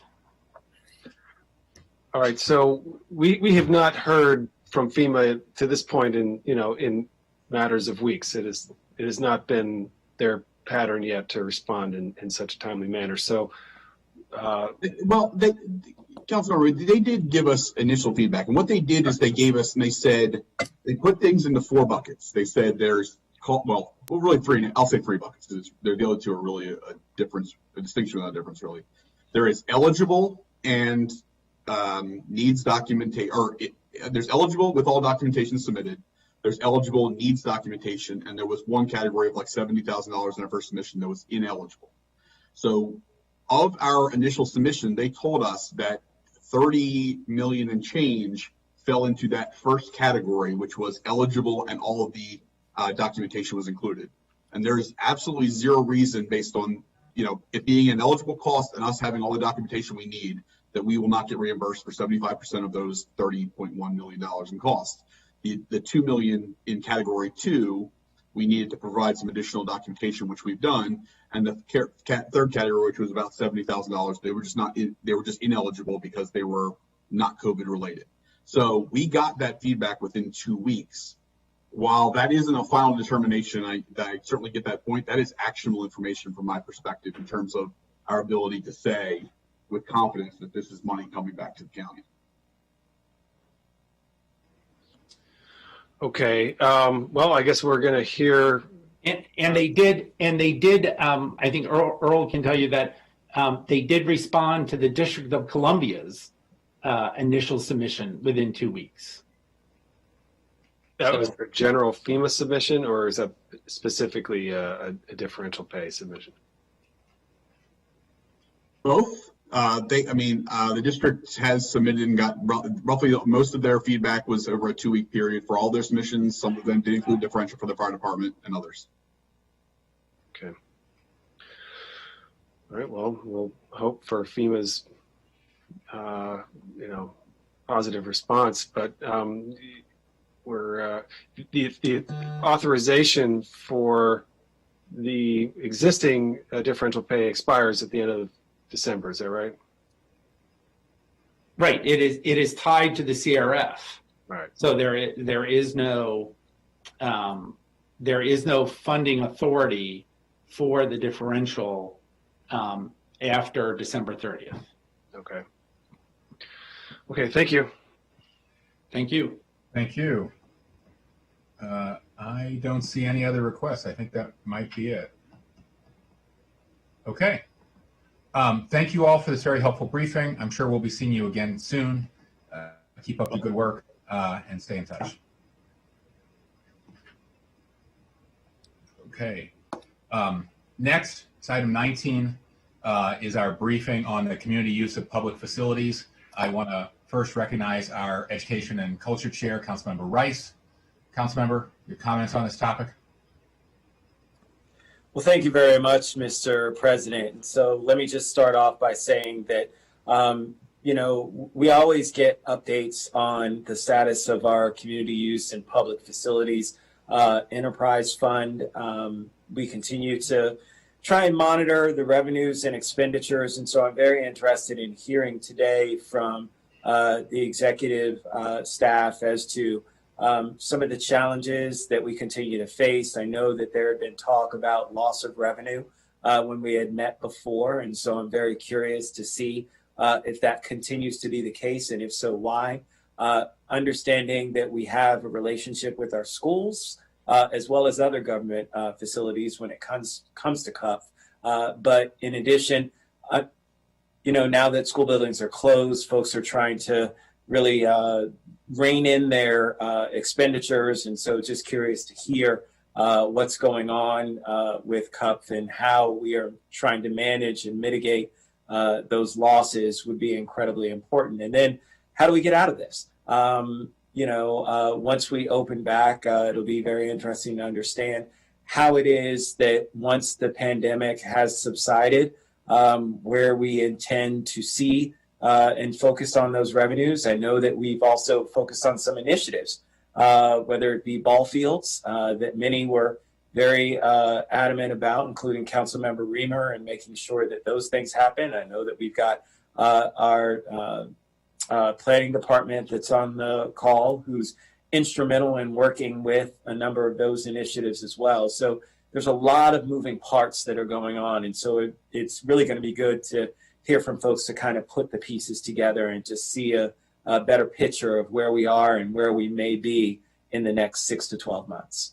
So with that, I guess we'll turn it over to Ms. Yao. I want to thank you again for being a great legislative analyst and really always trying to hone in on some of the salient issues and discussion points that we'll need to discuss. Of course, I'd be remiss, and I see Councilmember Navarro leaning forward, and so I'm like, is she wondering if I'm going to mention about childcare? Yes, ma'am, I am. And so childcare is, of course, incredibly important as well. That is going to be one of the functions that obviously is going to help to get us out of the pandemic when it comes to the economic recession and making sure that we get people back to work. They can't go to work if they don't have places to take their children. I know that in the meantime, we've seen some of that that's been provided, but certainly it's not at the same level of what we did pre-pandemic when it comes to childcare, especially in some of our facilities. And so from that perspective, there's still a lot more work that needs to be done, a lot of questions that still remain out there. One of the last things about CUP that I think is really important that Vivian highlighted also is when it comes to vaccinations. You know, we've already done it for testing in terms of utilizing some of our government facilities for testing. But when it comes to distribution of vaccinations, are we going to do the same? And so, again, for the long term, understanding that vaccinating the 1.1 million or however many of those actually receive the vaccine here in Montgomery County is going to take an incredible amount of time and an incredible amount of space. Where those things will be located and how that affects CUP as well in terms of their revenue streams. All those things are just really important to talk about. So I hope I've framed a good picture, got your minds thinking about a lot of questions you may have about the different things that are going on when it comes to the financial as well as the strategy that's associated with CUP in the coming year or so. So with that, I'll turn it over to Ms. Yao, or if Ms. Yao, you want to just kick it straight to Ms. Bell Pearson, who's our director of CUP. And I know that we have Ms. Patty Vitale, who everybody knows on the council from her previous role. And then, of course, obviously, Ms. Lambert from Office of Management and Budget. So maybe I'll turn it over to Vivian first. The only thing that I wanted to say, they have a presentation for you and they can walk you through all the, where things stand and the projections and all that. There are questions that you guys might want to hit on page 3 of your packet. And in any case, because of the situation, because of the uncertainties related to when communities will come back, and the revenue picture, council staff would recommend that we get an update before budget to kind of see where they are if we don't have something, ahead of that. Excellent. Well, with that, Mr. President, I'd like to turn it over to Ms. Bell Pearson to lead us through the presentation then. Welcome, Ms. Bell Pearson. Welcome. Councilmember Rice. And congratulations to Councilmember Hucker for starting a new administration. And thank you to Sid Katz, for his leadership. In summarizing, because I know the hour's late and you have been very busy today because I've been sitting through a lot of it, I wanted to make you aware of some highlights we wanted to bring to your attention. We'll be sharing a screen at one point. I'll ask Ms. Vitale to deal with the economic aspects of it, but I'm going to give you a summary based on some of the issues that Councilmember Rice mentioned. I wanted to first start by saying, as you all are aware, CUF is a permitting organization or entity, and we lost our opportunities for permitting when schools closed in March 2020. We not only lost that opportunity with regard to use of public schools, but also government facilities, because the restrictions prevented us from being able to permit pretty much any place. The only opportunity we ended up with was when field permitting resumed in the late spring, and we were able to then have parks fields as well as school fields that were permitted, and that largely ended yesterday. November 30th was the end date for that. So now, although the weather may occasionally be appropriate for outdoor activities, school field permits and park permits are no longer going to be in play. There's a period of time that's needed for the fields to rest. I know you've heard that that recitation from the parks people. And also we've had skyrocketing numbers, which prevent us from encouraging people from doing anything that's largely organized. Our staff has been, however, very adaptable, because we want you to know that we have been working. We have made ourselves flexible and available to be detailed to ABS, OHR, HHS, Board of Elections. We have worked very closely with them in dealing with COVID-related issues and dealing with election-related issues. And we've also made our facilities, such as the Silver Spring Civic Building, available for government operations, like a cooling center in the summer, constant weekly test sites, working with HHS. Also, as far as outdoor activity, we recently opened the ice rink. So the ice rink is available for skill building with restrictions, obviously, and providing some outdoor exercise that the fields are no longer able to provide.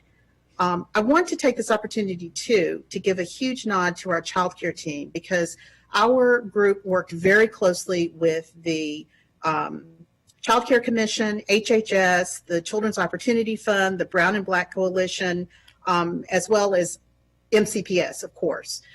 We had a great partner with MCPS for this. They are dealing with a lot of stress right now in terms of trying to answer to the community as to why schools aren't open, while at the same time understanding and respecting the fact that parents need support. So our child care team started working with them almost as soon as schools closed to see how and when we could get back into operation. We stood up distance learning facilities or hubs that allowed for up to 13 students in a classroom with 2 providers in each classroom. We are now up to 63 locations, which means 63 individual elementary schools. Those have anywhere from 1 to 3, up to 3 rooms per school in operation. They are still growing, because since we started the distance learning hubs in September, we have been joined now in late October and through November by the equity education hubs. So we are still growing, and we are working very closely, as I said, with those other coalitions to make sure that things are monitored and opportunities are given. The third thing I want to mention is the fact that the Enterprise Fund, which is the basis of our operations, we are not a general fund agency, as you know. The Enterprise Fund is not sitting in a bank, and I think there may be some misconceptions in the community even about how we're structured. We cannot from day to day give you a bank account balance, because that's what you can do with a regular account. This is a fund that, as I said, Ms. Vitale will go more into the financial aspects of it, but the accounting is demonstrated by the puts and takes throughout the year, throughout the month. To give us, we have once a year accounting that gives us a number, and then estimates are made throughout based on the revenues and the expenditures that come along. The fund reserve was established by the ICB for the express purpose of having supports for the agency. 10% was considered to be the appropriate amount for the reserve fund.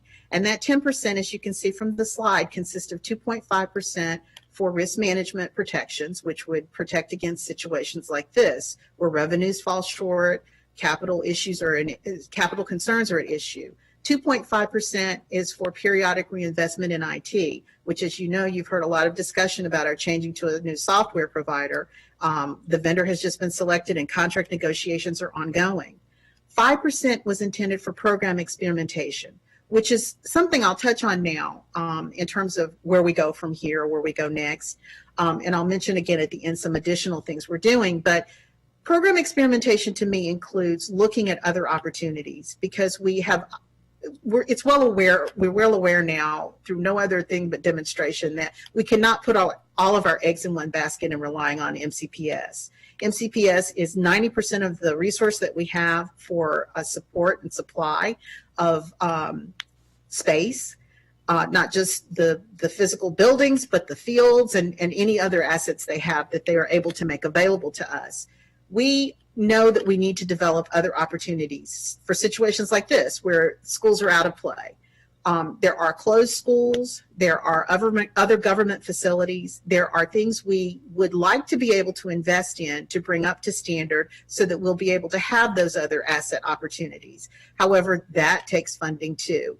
If our reserve fund were still healthy, as it had been in past years, we may be able to channel some of the money that way, because as you can see, 5% of the anticipated establishment of the fund was for that express purpose. I can tell you we are working close with MCPS and other community members such as malls and other commercial establishments to see what, if any, type of partnerships or relationships we can establish, because it is always important for the community to have the opportunity to have the resource and available locations to do what they need to do. Some of them are small businesses. Some of them are community enrichments. Some of them are educational components. So we have a lot of popular and very important assets in our community that are classified as community use, but are actually a very strong asset and not just a folly. So I want to finish that part and turn it now to Ms. Fatali, who will be able to give you some information about the financial aspects.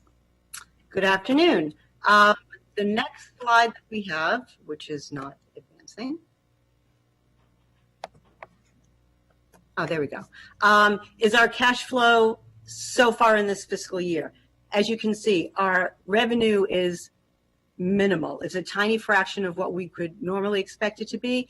And the revenue we're getting now is basically just for field use. Our expenses haven't changed all that much. The majority of our budget, and you'll see that on a subsequent slide, are fixed costs. And I'll explain those. So our net cash flow right now is several $100,000 per month in the negative. Moving forward, in order to make projections for the rest of the fiscal year, we came up with two separate scenarios. Scenario A is basically for county buildings, school buildings, and the civic building. We're saying there will be no community use for the first 3 quarters through March of FY21. And then optimistically, we're saying maybe we'll have half of what we usually have for indoor community use for April through June in the 4th quarter. Now, for scenario B, we're saying no community use at all indoors for the entire fiscal year. For fields, however, we have seen in the fall that we were realizing about 80% of our average use. So we're saying for scenario A and scenario B both would have 80% of the previous use in the first 3 quarters. And then optimistically, we're saying because spring is usually our strongest our heaviest field use time, that we may be back up to 100% of the previous average use in the 4th quarter.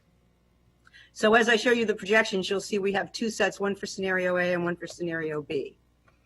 This is a breakdown of our fixed versus our variable expenses. You can see that our fixed costs are about 2/3 of our pre-COVID budget, about $8.4 million in fixed costs, and our variable costs were about $4.2 million. Even though our income has drastically reduced, our fixed costs are still about $8.4 million, and our variable costs are down under $600,000 at this point. And here's how our fixed costs break down. Largely personnel. The second largest item is our utility reimbursement to MCPS. Now, the reason that this is a fixed cost is because we pay that 2 years in arrears. During FY21, we are paying our utility reimbursement that was incurred in FY19. And we are obligated to pay 3.5% of MCPS's overall utility bill. So that's why that's a fixed cost. You'll see also the MCPS maintenance reimbursements and the custodial supply reimbursements are also listed as fixed costs, and that's because we're paying for a previous fiscal year again. In FY21, we're paying for the FY20 maintenance reimbursement and the custodial supplies. You will also see that we have a couple of, actually 3 MCPS positions that we pay the salaries for. We have 2 weekend supervisors who reside in CUP, and they're under the supervision of our director, but they are MCPS employees. And then we pay for an energy management position, and that position controls the energy use in the buildings so that we're not heating or cooling the entire building for just a portion of the building being used for community use. We also share an IT specialist with parks and with recreation. And then we've got our rent, CIP current revenue, $604,000. About half of that is the contribution to the ball field initiative, and the other half is contribution to the new software. So here's everything itemized, all of our expenses. You can see the variable costs really, it's primarily the MCPS staff reimbursement, and that is based on current use. It's based on hours of use. So under scenario A, there's a minimal amount, $365,000 that we expect to pay for use in the fourth quarter. Under scenario B, there is no staff reimbursement because there's no indoor community use. Same with the equipment reimbursement, that's paid in the current fiscal year. So you can see that our estimated costs for FY21 under scenario A are $9 million, and under scenario B would be $8.6 million. And what that does to our cash flow, you can see our budgeted revenue for FY21 was about $12 million, which is typical for us in an average year. Under scenario A, we're expecting to only take in $3 million for the entire year, and under scenario B, $2.3 million. Subtracting out our fixed and variable costs and the transfers, we are expecting a negative cash flow of about $6 million under scenario A and $6.2 million under scenario B. And what that does to our fund balance is takes us well into the negative. In FY19, we ended the year with $6.5 million. FY20, we were down to $3.4 million, and that was in part because we lost all community use in the fourth quarter due to COVID. And then under scenario A, we are in the hole $2.5 million, and under scenario B, it's closer to 2.8. Now, as Ramona said, we are, our policy by the ICB is to have a 10% reserve. And obviously, if we go negative, we have no reserve. So that's the impact on the required 10% reserve. And I will turn it back over to Ramona to talk about where we go from here.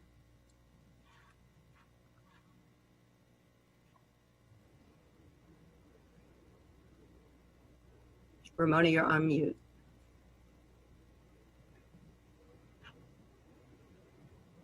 I'm sorry, I'm unable to hear people for some reason. Can you hear me?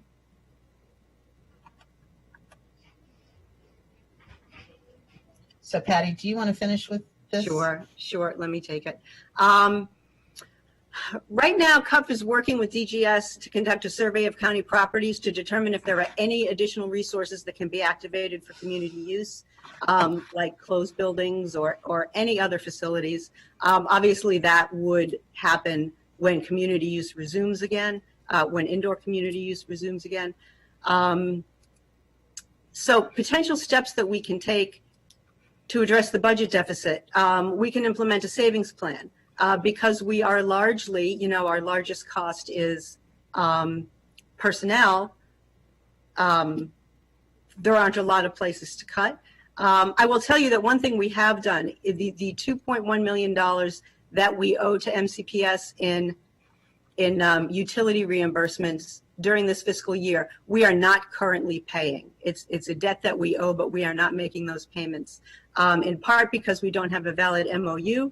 Right now, that still needs to be negotiated, and in part because we just can't afford to make those payments right now. The other possibility is a supplemental appropriation to cover our budget deficit. We need to explore the issue of you making a supplemental appropriation to an enterprise fund. That's an issue that needs to be researched.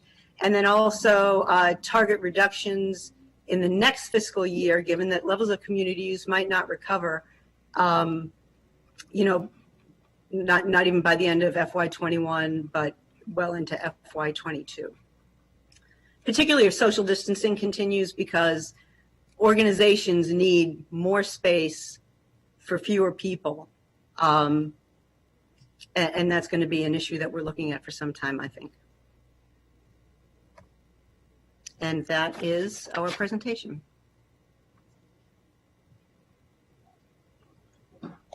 All right. Well, thank you very much for that. I really appreciate it. I've got a number of questions that I know my colleagues may as well. So I'm just going to start off with the 2 years back is very informative, but have we talked to the school system at all about potential renegotiation of payment, understanding the unique situation we find ourselves in, and what has been the response at this point with regards to that? We have had some of those conversations. They understand that this is something that we need to do. Like I said, one of the reasons we're not paying those big reimbursements right now is because our MOU with MCPS expired some time ago, a couple of years ago. And we had an informal agreement to continue under the terms of the MOU, but finance consulted with the county attorney and they will not issue any direct purchase orders for us to be able to make those payments until we have a new MOU in place. So those payments stopped at the beginning of this fiscal year, which may help us financially because we don't have the money to pay that right now. And so how much do we think that may amount to in terms of, because we saw those staggering numbers, how much of that in utilities and other fixed costs do you think could be saved by having that renegotiation? Well, like I said, this is for their FY19. It's for their FY19 utility bill, but it's $2.1 million that we owe this year. And then the custodial costs are $149,000. That's also something we've not paid yet this year. Okay. So we have running tabs for things, but not necessarily sure if it's actually going to be something that we're going to have to pay or even that full amount. It may be a portion of that. We're just not sure yet based on ongoing negotiations, correct? Yes, we've not had those discussions with MCPS yet. We did have a conversation in which we said we're not making these payments right now because we can't, finance won't let us, but also we can't afford this right now. And part of it makes sense, though, because MCPS has reduced utility costs as well. When they've given us updates, they've certainly highlighted the fact that they've had cost savings with regards to utilities, with regards to employees not having to secure some of the facilities. So they've had cost savings, associated with. And so we would hope that some of those cost savings would be passed on to CUP as well. And so we'll wait to hear more about that. So I do agree, Ms. Yao, that it would be incredibly helpful to have a follow-up to this before we get into budget to understand a little bit more of where we've been able to move ourselves with regards to the negotiations. Let me go ahead at this point. I have a couple other questions, but I want to turn to some of my colleagues. Mr. President, did you want to handle that? Are you getting the requests from folks? Or I am. Thank you. Okay, so I'll turn to you, sir. Sure. Thank you for your very good questions. Let me turn it to Councilmember Reamer. Thank you. Appreciate the presentation. I'm really unclear what's going on. And I guess I'll address it to Patty if Ms. Bell-Pearson is not able to hear me. Oh, you can hear me. Okay, so you're welcome to respond.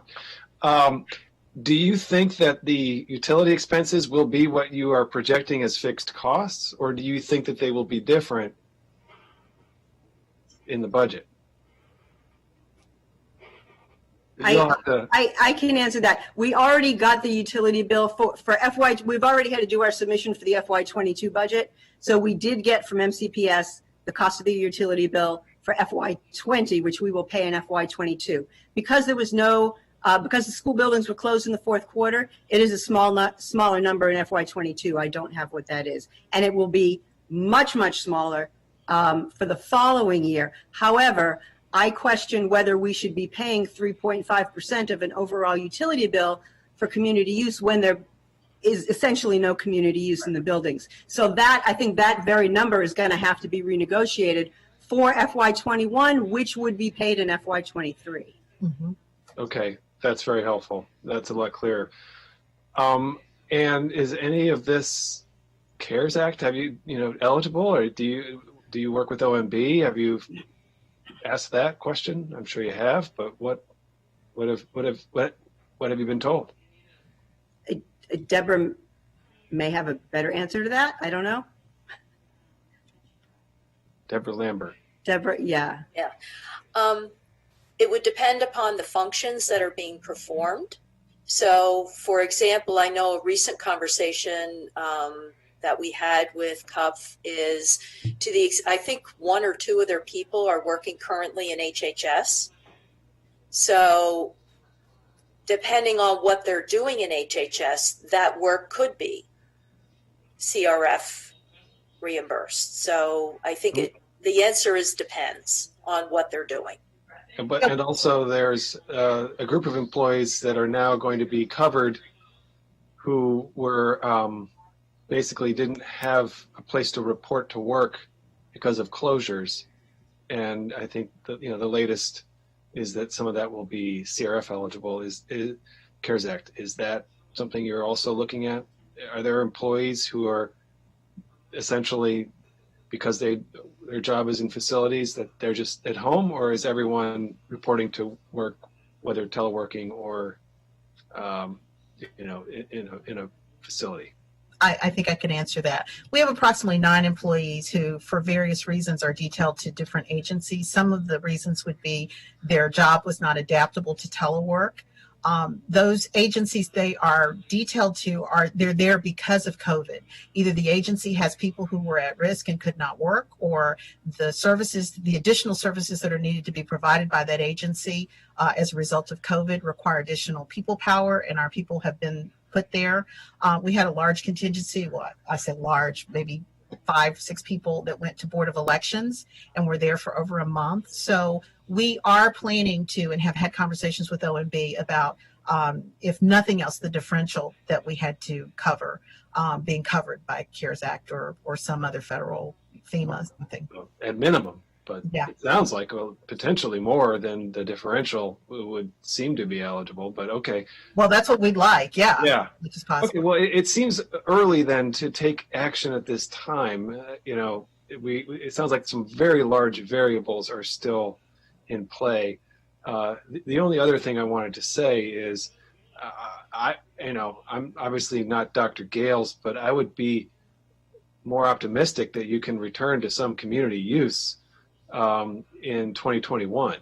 The vaccines will be generally available.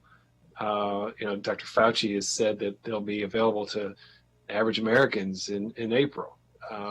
Even with something going wrong, I think it's seemingly very likely that by summer, it would be a matter of choice as to whether you wanted to do it, for anyone. And so at that point, why wouldn't we have full, how have you, let me just ask you this, how have you factored the availability of vaccinations into your thinking about the facilities being open or so forth? That's why we've got the 2 different scenarios, scenario A and scenario B. Scenario A is pretty optimistic in that we will have some community use in the 4th quarter. The 4th quarter is September, right? No, the 4th quarter is April to June. Okay, fiscal year, April to June of this current fiscal year? Yes. When that we're in? I see. Okay. There's also the factor of MCPS. As I started the conversation and saying we rely heavily on that as a resource. And as long as we're dependent on them as a resource, even if the vaccine is reasonably successful and widespread enough, and they decide to go back to school, they're most likely go back in a hybrid situation at first, and they're going to need twice the amount of space for a lesser amount of people, and that's still going to squeeze out community use. They're also going to be very strict cleaning policies and practices, so even evening use may be restricted. So we just don't know exactly when we'll be able to get back to full swing. Once the weather gets nice, then the fields will be available again, so that will provide some revenue and some opportunities. But as I said, everything is kind of balanced against several factors. Well, and to that point, one thing that I think is for sure is that outdoor is going to be the premium for a while. So let's keep the field renovations on track and make sure that we are following through on that while these other big variables, get worked on and get to resolution. Thank you. Thank you. Councilmember Albornoz. Thank you, Mr. President. I appreciate the thoughtful questions and comments from Chairman Rice and Chairman Reamer. So I'm going to start from 30,000 feet and work my way down to some specific questions. But let me just first acknowledge Ms. Bell Pearson, Ms. Vitale. I have a great deal of respect for the communities for public facilities. I've said this before. I think you guys have among the most unsung and important jobs in county government, because you are not just the practitioners of space, but you help facilitate incredibly important programs and services and sports that impact our entire community in some form or fashion, both directly and indirectly. And it pains me to hear this presentation, because I know how pained you all must be feeling right now, and the stress that you are all under, having to consider the kinds of reductions that would meet the kinds of savings that would have to be incurred is hard. I've been there. It stinks, and it's hard to process. And of course, there's tremendous anxiety from your staff right now as well. And this feels a little bit like the canary in the coal mine, because if the recession fully takes hold in the way that it did 9 years ago, then this is a preview of the kinds of conversations that we're going to be having across all county agencies and departments, which underscores why it was so critically important for us to take the very difficult step that we took last year in a same service budget, so that we would be in the best possible position to avoid the dramatic reductions that we hope we don't have to make. So I just want to set that as a little bit of context. And in that spirit of context, I have always felt, and I have felt this for 14 years being in county government, and Ms. Yao and I have had this conversation many times on both sides of the aisle now, that I feel like the community use for public facilities as an enterprise model makes sense on a number of different levels, but because of the important role of CUPF in facilitating these critical programs and services that admittedly are already provided on a sliding scale, admittedly are already at a significantly reduced fee than what people would have to pay in the private sector to book similar fields and programs and services, there's still a fee that organizations have to incur. And it costs money to process these organizations, both internally within county government, because the recreation department is one of those key stakeholders here. That is one of the principal bookers of these fields and of these schools, in the same way that a lot of other nonprofit and private organizations are. And so I've always felt that, we should look at acknowledging this has a fiscal note to it, and acknowledging that it's not just easy to draw down money and write a check from who knows what source. But I do think that I've always felt we do need to look at this enterprise model and whether at least some of it should be subsidized through general funds, so that it would put CUPF in a better position and more unique position to expand the kinds of things that Ms. Bell-Pearson, I really appreciate the creative thinking in trying to partner with some folks in the private sector, our malls, our movie theaters right now that are dark. There are just hundreds of thousands of millions of square footage right now in office buildings that's being underutilized. And our private sector doesn't know where to turn. They don't know where to go to find organizations that need space. And CUPF is in a unique position to actually be able to do something pretty dramatic here that could be a game changer and shift the paradigm on a number of different levels. But it's unfair, in my opinion, for us to rely on them. And we see the conundrum we find ourselves in right now, with more than half the budget being made up in personnel.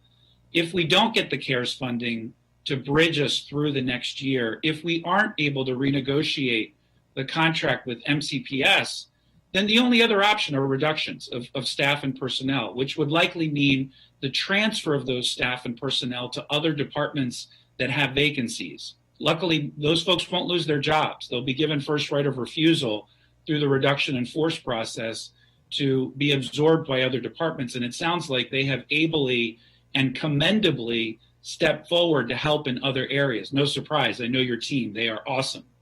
And so I think that I agree that it's premature to make a decision right now until we know how much of the funding can be reimbursed from CARES, whether or not we can renegotiate with MCPS, because their expenses have gone down dramatically, particularly as it relates to utilities over the last 9 months. And let's hope and pray that the message that Dr. Gales, the optimistic message that he gave today holds. And with some leadership at the federal level, we're able to more aggressively move back to something that looks more like normal than what we are experiencing right now. But I think this is an opportunity for us to, catch our breath and say, should we be making a change here? And I, for one, would be very supportive and open to making that change because I do think it would open other doors, acknowledging, and I'm looking at my good friend Deborah Lambert, who is our OMP manager at the Recreation Department. Where's that money going to come from? I understand that is a bridge that will have to be crossed. But in my humble opinion, I think the pros could significantly outweigh the potential cons here. And this could open up other doors of maybe even additional revenue that we're not even thinking about right now. And I want to reinforce what Council Reamer said, and I saw Chairman Rice nodding his head in agreement. We do need to double down on the fields. Full disclosure, on Sunday, I took my boys out for a little live batting practice at a field that had recently been renovated through the partnership with CUPF and the Parks Department. It was an elementary school. And, we had been to that same field 2 years ago, and we ended up not really being able to play because it was just a disaster. This time, it was pristine, it was in great shape, and it really opened up a world of possibilities for other organizations as they discover that these fields are available because there's a supply and demand issue. Then that will help sort of increase and really address some of those capacity issues. And the last thing I'll say for now is, I know synthetic turf fields have been a source of contention, a source of understandable concern by a number of folks in the community over a number of years now. But those synthetic turf fields can be booked 12 months out of the year because of their use and because of their ability to absorb that use. And outdoor field play is going to be a critical part of the solution to addressing the mental health and wellness issues of our youth. It's why this council unanimously supported the expansion of youth sports programming in the middle of a budget crisis. And we got a lot of questions about that because we knew that it's worth the investment. It's going to make a significant impact. So I think this is a really difficult conversation to have, but like so many other issues within the pandemic, it takes a pandemic to think about things differently or creatively. Well, let's think about things differently and creatively. And let's give Ms. Bell Pearson, who is such an able director, the tools that she needs to really be able to expand the services of CUF, because I think it could really do some exciting things. So, but I agree in the short term with holding off on any decisions right now until we get more information. Thank you. I yield back to you, Mr. President. Thank you, Council Vice President. Councilmember Friedson.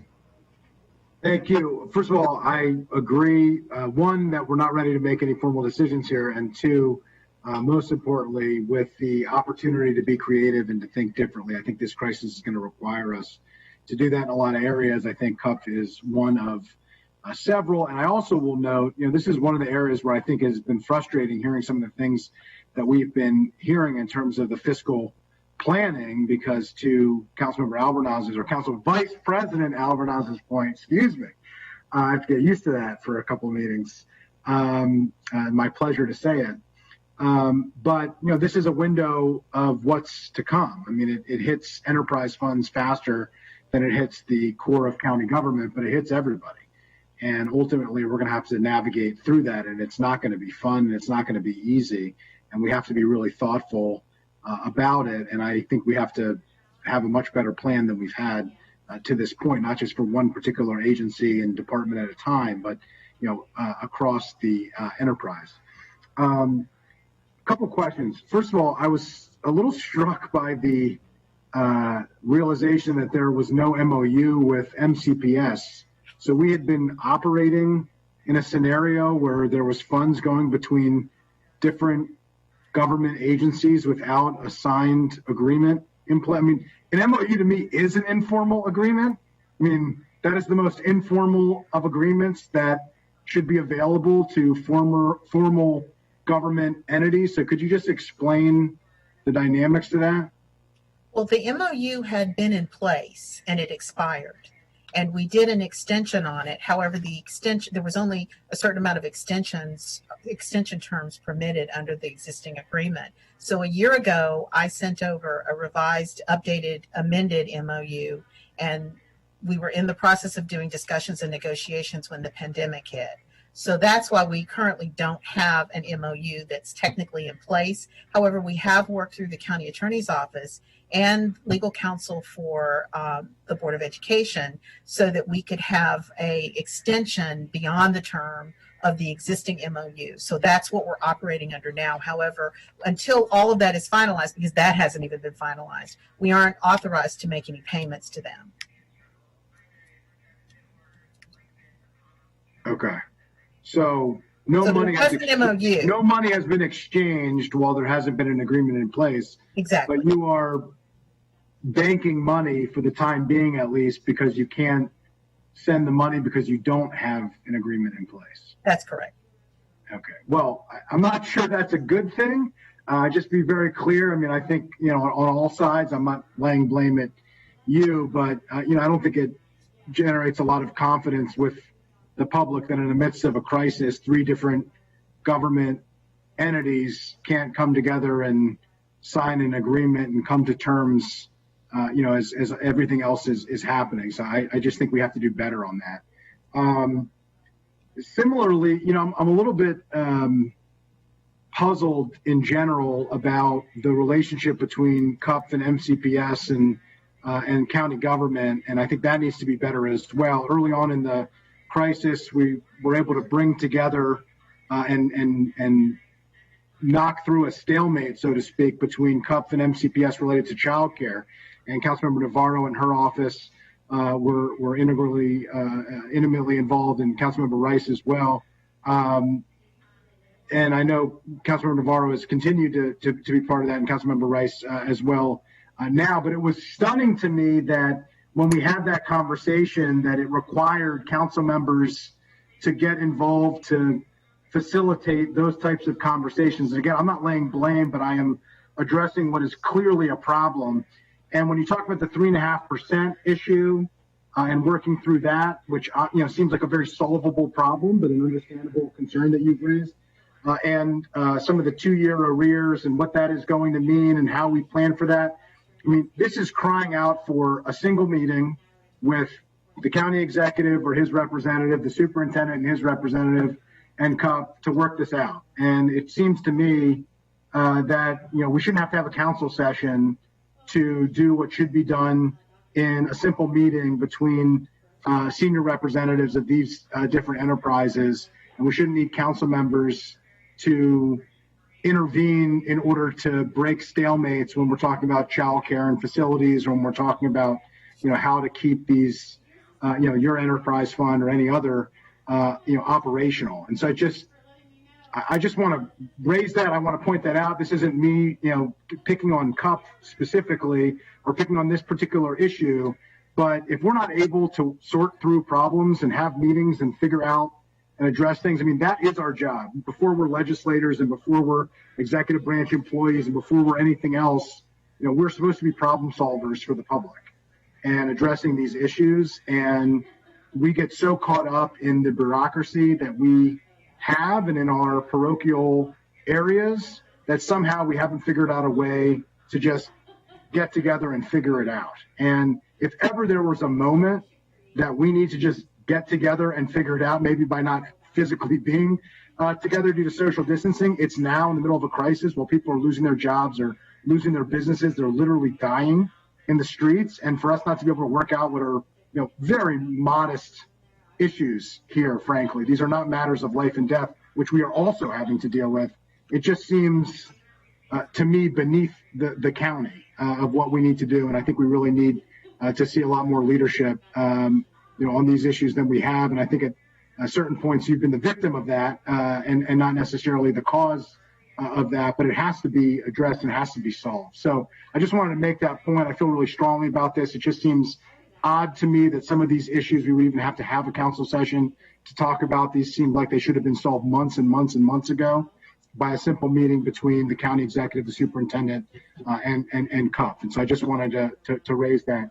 Just a quick question. I did have some questions about the MOU and the arrears, but I'll save that for later. I'm hoping that that can just be sorted out, not in a council session. It sounds like it can be. You mentioned the 9 employees that have been detailed to other places, which to me makes a lot of sense. You're not open for business in a traditional way, so why wouldn't you, send employees who are able to help in other capacities? And Board of Elections certainly sounded like a good option. Could you just explain what are the total number of employees you have? How many is 9 the total amount that had been deployed elsewhere? And do you have any currently on administrative leave, or is everybody else working besides the 9 who had been deployed? We have a total of 30, and we have the 9 that were deployed. Some of them have come back because Board of Elections has released the workers they had. However, I will say none are on administrative leave because I've worked very hard to always find work for them or to find other details for them. I have a couple of feelers out now, in fact, with community engagement to provide translation services from some of my employees that are multilingual. I will say that the ones that are all working are working. They're not sitting at home. We have people that are at the Civic Building almost on a daily basis because there are various activities going on there that are all government related with social distancing and appropriate restrictions. We have people who now are starting to map out our facilities and our services so that we can translate that into code and to become comparable for the new vendor that we're going to have for the new software product. The last time we made a software change, it took thousands of hours, many of which were overtime hours, for our employees to get our information that we know and the data that we have into a translatable fashion so that it could become part of that system. However, this time, because we're on telework and because we don't have permitting going on, we're able to devote the regular hours to that. So we have quite a bit of activities going on related to that. So between that and the few very minuscule activities we're still able to permit, we are keeping people busy. But it is a regular job for me to make sure that people have work to do and to, if not, find details for them. And as I said, there were maybe 4 that returned from Board of Elections, but there's still 5 that are out there that are on other details. I appreciate that. And the 9 who have been on other details, and it sounded like you said this, they are still on your books. They are not, you're not billing the other departments. No. Okay. Well, I mean, that's the conversation we're having too, because like one of them is detailed to ABS, and ABS is one agency that's definitely not hurting right now. So we're having conversations about that. Yeah. Well, I mean, under no circumstances should you be detailing employees to different departments and not billing them. I mean, for accounting reasons, I mean, much less fiscal reasons. I mean, ultimately, it's probably going to come out of the same, it comes out of my left pocket or my right pocket. It's still county taxpayer money. But for accounting purposes, the departments where the people are working should be billed for the work that they're doing. I mean, that's how accounting is supposed to work, for you to be deploying. And that's how it normally works. I mean, in state government, there's a loaned executive program that if a person from one, and I was one of these at one point, but if somebody from one agency or department goes to another agency or department to run it, to reorganize, to help it, whatever, then they get billed that way and it gets booked that way. And that absolutely, should happen. So, I mean, yeah, Patty? I can tell you that that was one of the first things I looked into when we started detailing people to other departments. And I was told that countywide during COVID, when all this movement is happening between departments, everybody's pay was going to come out of their home department. So I did look into that. I can tell you that of our FTEs, we have 31 FTEs, and we do have 3 vacancies. And I did back out those salaries in our fixed cost. The number that I had listed for our personnel was only for our filled positions and not for the 3 vacancies. Okay, so you should have 34 and you have 31 FTEs? No, we should have 31. And you have 28? Mm-hmm. Got it, okay. All right, well, the lack of booking to other departments across county government is a conversation for another day. I've made a note of that, but for you all, certainly, I mean, you should be booking that. I think we have a lot to figure out here, but first and foremost, I think we just have to solve these problems. There's no issue here that is particularly difficult or unsolvable or intractable. There are challenges that we're going to have to take on, and I think it just requires, folks getting into a room being willing to solve them, and hopefully we can move the needle forward on that. Thank you. Thank you. Council Member Navarro, please. Thank you, Mr. President. Thank you very much, Ms. Bill Pearson, Ms. Vitale, for this conversation. It occurs to me that we really need to have a much broader conversation. And so, Mr. President and Vice President, I just want to respectfully suggest that we try to schedule an item where we can hear from the administration vis-a-vis the issue of how are we utilizing employees to meet the needs that we have out there in the community, and what are those challenges. I mean, so far we have heard from different departments, or perhaps in this instance from this particular program, and given the fact that we know that this is going to be ongoing for a little while longer, I think it would be important to understand how our staff being redeployed, and how that is going. What are the fiscal issues related to that? All of this, I think we need to have a much more comprehensive conversation, because this conversation has raised more questions for me. I will also say that for some of my colleagues that were not here back then, the conversation about and the issue regarding CUP and how to best reimagine CUP to respond to the needs of our community is one that previous councils have had.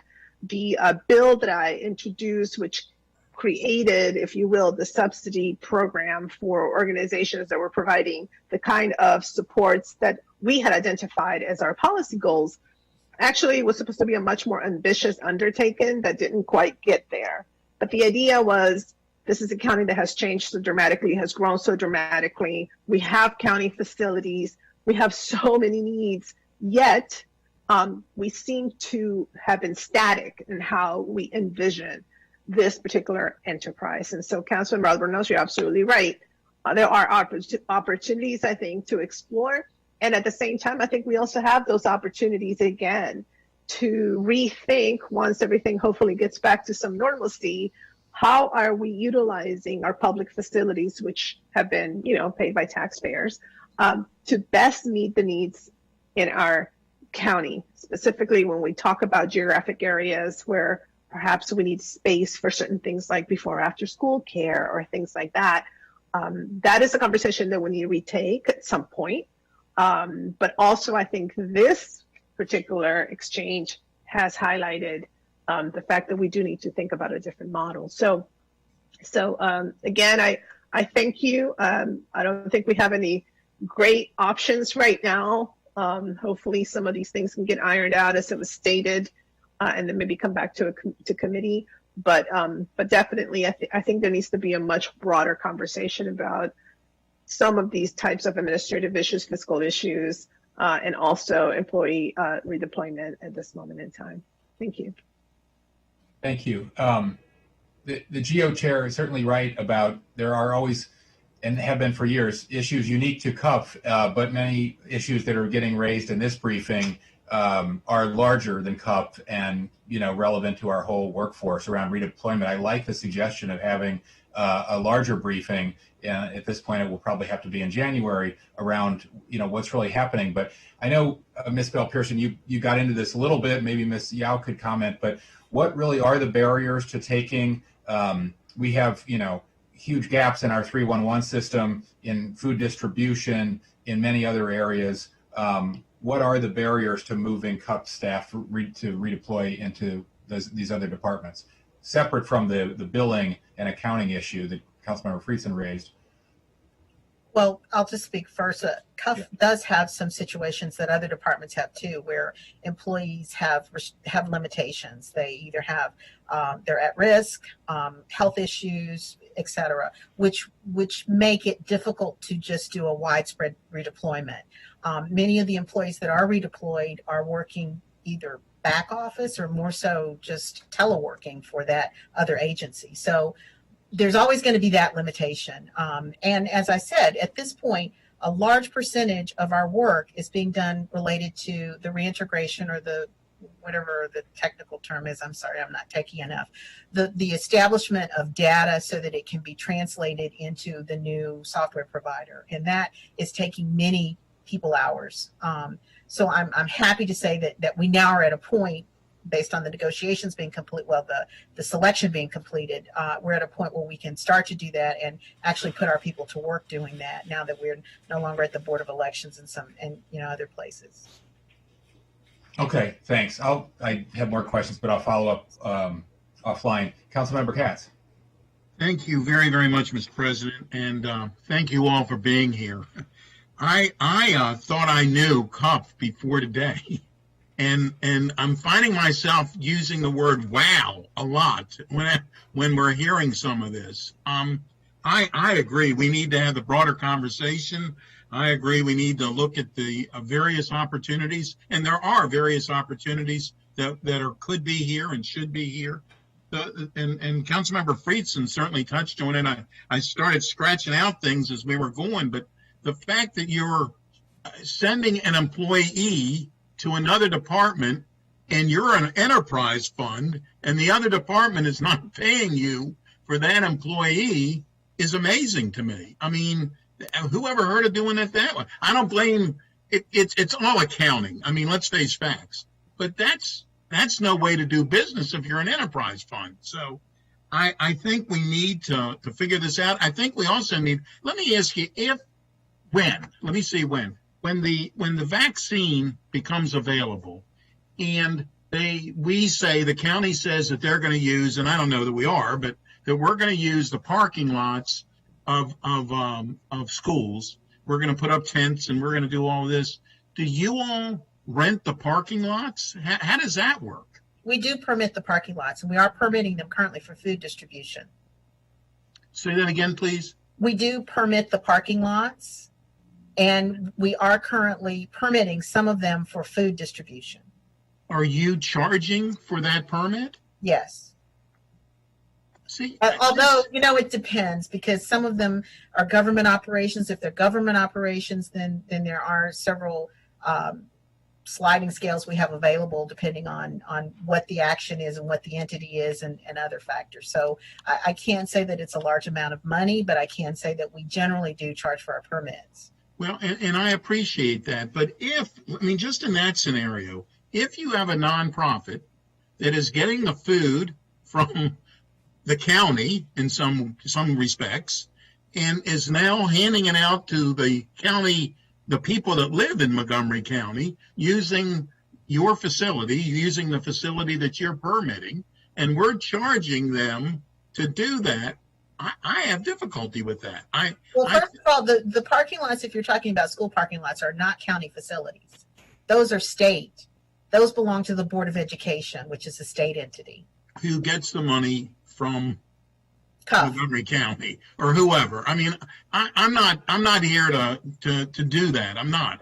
But I'm just, my point. I mean, during a crisis, we shouldn't have a new crisis, and so I think we need to have the much larger conversation as soon as we can, and so that you all can be whole again as well. This is just it's just not the way that I think that the business is handled the best way it should be handled for all of us from every direction. So I look forward to the additional conversations. That's one of the reasons we wanted to do this briefing before we come to you with our budget at the end of the fiscal when we're preparing for the next fiscal, because we didn't want any surprises. We wanted to be able to illustrate for you in real time the actual impact that COVID event is having. And we are just one of many government agencies I know that are being impacted, but this is a black and white example, for lack of a better term. Well, and I appreciate that. I do. If we had this during budget, it would be wow, and wow would be a whole lot bigger, I guess. So we need to straighten it out before budget and get everybody to a better place. Thank you. Mm-hmm. I agree. Thank you, Councilmember Katz. Okay, I don't see any other requests, so I think that's the end of our briefing on item 19. Thank you all for coming and enlightening us and creating at least as many questions as you answered. I think we'll be back with you quite soon. Thank you very much. Have a great holiday if we don't see you. All right, colleagues, item 20 on our agenda today is on the census. We're going to have a briefing on the census with Ms. Chen starting us off. Welcome, Ms. Vu. Great to see you as well. We've had a long and unusual day, so Ms. Chen, hopefully we can wrap all this up before the next census. That is the goal. Hello, everyone. This is Carolyn Chen, legislative analyst. I have the pleasure of introducing the census briefing today, which we have cut down so quick because we knew this would be a busy day. I do just want to note that that the Community Engagement Cluster, as well as the Office of Community Partnerships, while this is a census briefing, it really was only a piece of the work that they were doing throughout the entire census period. It was census plus COVID information, plus multicultural communications, plus elections.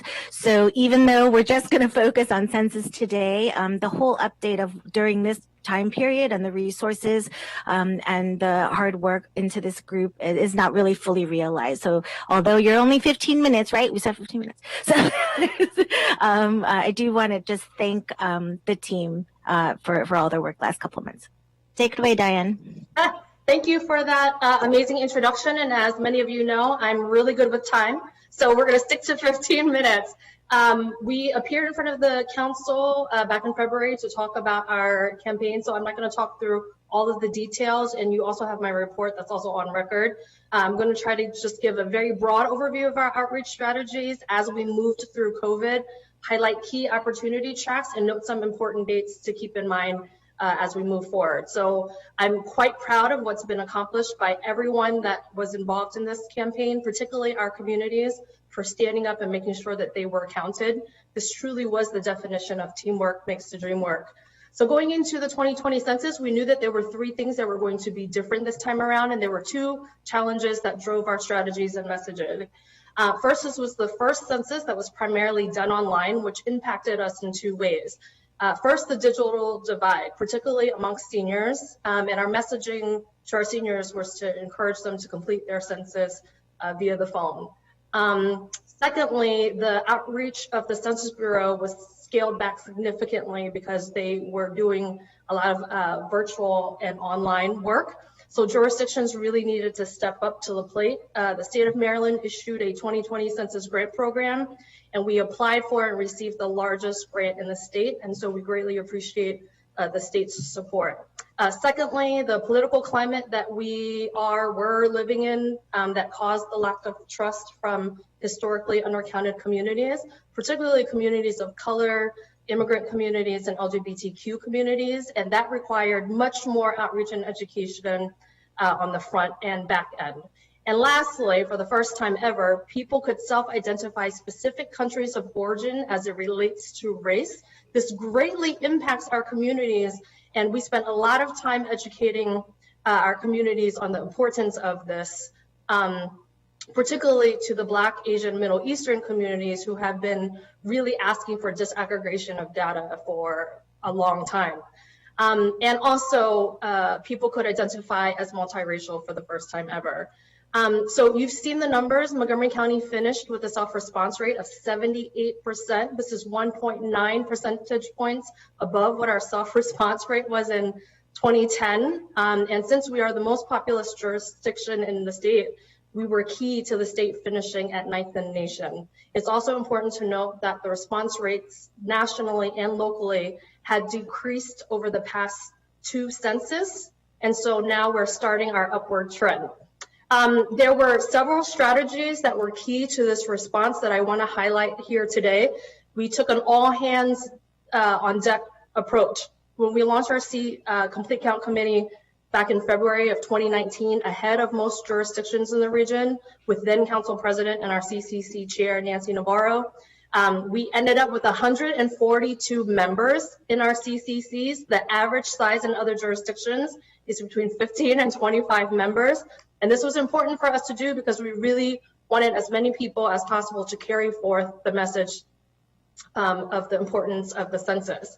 Secondly, we took a regional approach and we broke out the larger CCC into 5 regional subcommittees that were chaired by the regional service center directors. And we did this in order to take a very granular approach to target specific communities and also census tracts.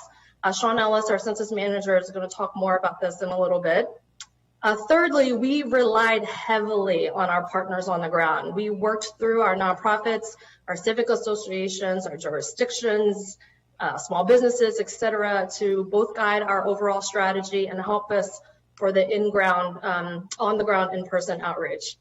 Fourth, we used marketing to specifically target communities based on the top 6 spoken languages in the county outside of English.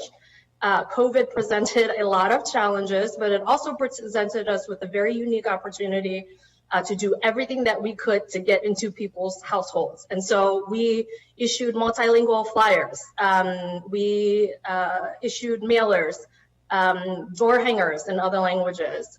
We had 1,500 multilingual lawn signs across the county in specific census tracts. We also utilized newspaper ads, radio ads, and TV ads. You saw us on the side of the ride-on buses and rideshare. We were in WMATA, and this came about through a COG partnership. We ramped up our social media outreach. So for example, we used WhatsApp to target Spanish speakers. We used Facebook posts, and this was particularly useful for the Amharic speaking community. We used targeted text messaging. So we hit 66,000 households in 4 waves across the 25 lowest response tracts in the county. And in the last wave, right before the deadline, we hit 183 households across, 183,000 households in the last wave across 10 targeted census tracts. And we also worked with our nonprofit partners to do phone banking as well. The last thing, which is probably the most visible, was our in-person outreach. So we launched our outreach campaign in September of 2019 at the Word of Montgomery Festival. We took a hiatus due to COVID, and then we picked back up during census weekend, which was August 7th through the 10th, right after the announcement of one of the deadlines, and right when the Census Bureau picked back up with their field operations. We held over 350 events, and our in-person volunteers were key. I mean, they truly are the rock stars to our outreach campaigns. We had 376 volunteer census ambassadors in lime green shirts all over the county, and many of them were multilingual. They were passing out, census bags and swag. And we were really focused on the details here because we wanted people to recognize our friendly census ambassadors and understand that when they saw a census ambassador, they could complete their census on the spot. Which brings me to the technology piece, also key to our outreach. We had tablets and laptops that were available for people to complete their census on the spot. And we also created QR codes on posters to adhere to social distancing guidelines, so people could scan the QR code from their own mobile device and complete the census on the spot. I mean, at some of these events, we had over 100 households complete their census on the spot. And I mean, that's incredible because that equates to $5 million over the course of 10 years that comes back to the county for schools, roads, social services, and more. As Carolyn mentioned, we recognized early on during our outreach that there was a significant overlap between communities that were most directly impacted by COVID and our targeted census communities. So we tied COVID resources and information to our census outreach. We provided information on food, testing, rental assistance. And as we approach election time, we worked very closely with the Board of Elections to also tie in voting information. And our BOE partner, shout out to Dr. Z, created a texting option for folks to complete the census as well. So that's the aerial view of our strategies. And now I want to turn it over to our census manager, who was really the person who executed all of this and was able to juggle 500 balls in the air at the same time. Sean Ellis, as you know, we call him Mr. Census, and he's going to talk about our targeted approach, and we'll highlight 6 key opportunity tracks. Okay, thank you, Diane. So she's given you a really good overview of response rates, our strategy, and what we look to accomplish over the last, not just 6 months, but the last 12 months. So my goal here is to highlight a few census tracts where we dedicated a lot of man hours and a lot of attention to over the last 6 months, and give you some insight into our approach, kind of from a granular level. I guess the best way to start this is to give some context to how we approach this. So there are two things that we looked at when determining which census tracts we really needed to focus on. The first thing was those census tracts that had been undercounted or had low response rate in previous decennials. Then the second factor that we used, our criteria, was those historically undercounted populations at disproportionate levels. And you've heard them described in different conversations as hard to count or historically undercounted. And that includes our LGBTQ community. It includes children under 5. It includes people of color, renters, and most importantly, our immigrant community. So those are the two factors that went into how we identified these census tracts and focused our attention. The other thing that you're going to hear me talk about really quickly is non-response follow-up. And all that is that's the phase in the Census Bureau's campaign where they go and visit households who have not yet responded to the census. Why are we talking about that? Essentially, we were fortunate, and I say fortunate, I use that term lightly or loosely, in that for the Census Bureau, their non-response follow-up phase began on August 11th here in Montgomery County. A little earlier in rural regions across the state, and even in the District of Columbia, they started maybe 2 weeks before we did with their non-response follow-up. But as you heard Diane say, here in Montgomery County, we were only able to get back to face-to-face community outreach for the census starting on August 7th. So what that allows us to do is realize that there's a correlation between the date that non-response follow-up began for the purpose of the Census Bureau and when we began our community outreach, at least from a face-to-face perspective. So when we look at these numbers, you'll see me discuss what the response rate was prior to non-response follow-up, and then what the response rate was during non-response follow-up. The only reason we're using that is because it gives us a look into what the results were of our outreach in these communities during the phase that we were able to get back out into communities. The last thing to keep in mind is between May, June, and July, effectively the response rates, the self-response rates across the country, but specifically here in Montgomery County, were relatively flat. So really we were seeing no uptick in response rates, and it was kind of frustrating for us. So when we talk about what effect we had in these communities when we began this outreach, you'll get to see an idea of why we were so proud of the work we did once we were able to get back and do some of the community outreach. So the first community I'm going to focus on to talk about is that census tract that we named Fairland, but it actually runs along Castle Boulevard. The reason this census tract is significant as far as we were concerned is because it actually sat at the top of our list of low response communities, or those communities, or that community that was anticipated to be among the least responsive in 2020 census. We're really excited and proud, really, to announce that not only were they not amongst our least responsive, but they actually exceeded the 2010 numbers. In 2010, the response rate, self-response rate was 55.5%, and in 2020, they reached 60.3%, and that was a win for us. The one thing that to keep in mind, I'm sure everyone in council is familiar with Fairland, that census tract, the specific census tract we're referencing, has a 99% of those households rent, right? And we talk about those things that we use as markers for historically undercounted populations or communities that we anticipate to have low response rates. Renters, immigrant communities, and our people of color tend to be at the top of what we can use to anticipate that. So really am proud of what we were able to accomplish in Fairland. We did door hanging in that community. We were able to hit food distribution events on Saturdays, almost just about every Saturday, as we were able to get back into the community. So we're really proud of that. Next census tract we want to discuss really quickly is Wheaton.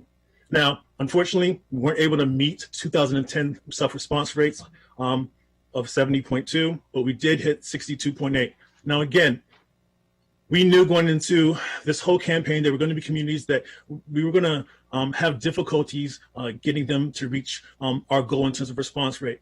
But the reason why we're highlighting this census tract is we spent just about every weekend at Wheaton Westfield Mall with Identity and with CCACC and with our other community partners to get as many folks to respond to the census and potentially register to vote and make a plan for voting and talk about other resources as relates to COVID, but primarily promoting the census.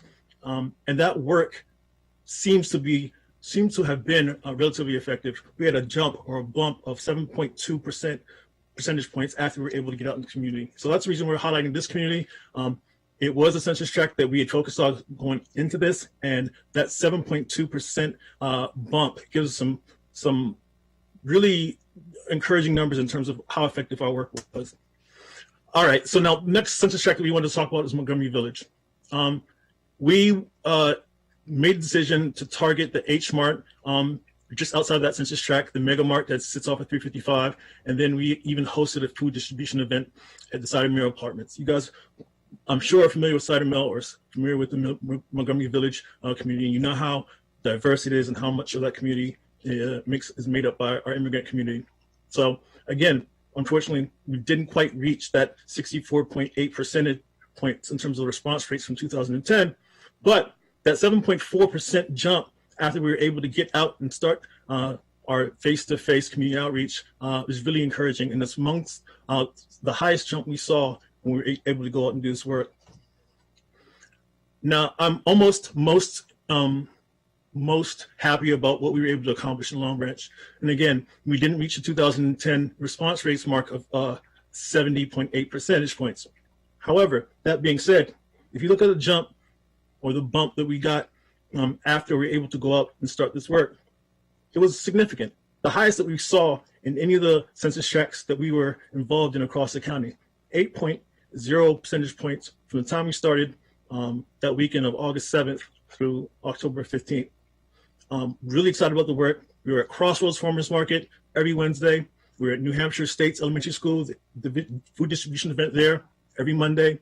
We hosted events just outside of the Mount Calvary Baptist Church. And we also, just down the street from the census tract, were fortunate enough to be allowed to participate at St. Camilla's Church in their food distribution event on Fridays and Saturdays. So really invested a lot of manpower, and our partnership with Identity was crucial to the work we did in this community. We're really excited about the gains we made once we were able to go out into that census tract. All right, so last but not least, actually it's not last, but last of our, the census tracts that we spent a lot of time thinking about was Aspen Hill. Now, again, we didn't quite meet our mark of 67.0 percentage points. That was the rate in 2010.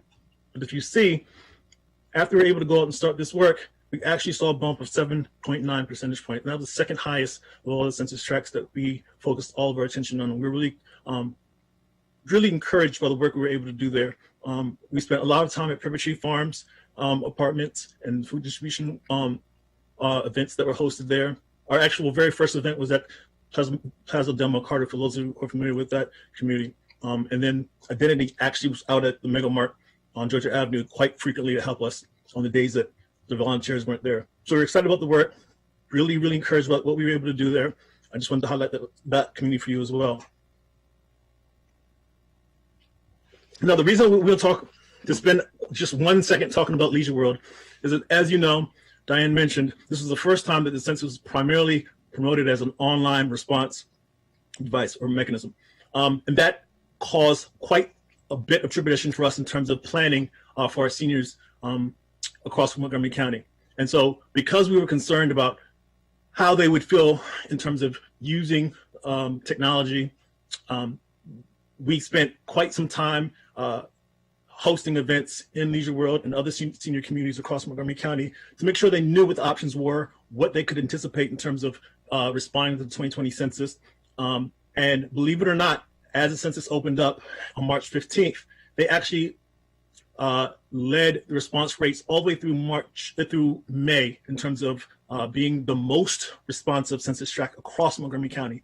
As it turns out, they slowed down just a little bit, and they didn't end up being the most responsive census tract in the county. But we're really excited about the work that we did there, and just Leisure World and that community's the way they've embraced the process. The one thing I want you to take notice of is if you look at that internet response rate, it's actually, if not the lowest, the second lowest in Montgomery County for how folks respond to the census. So even understanding that there was a barrier there for them in terms of how they responded, that community did responded at a really, really high level, and we were really, really excited about that.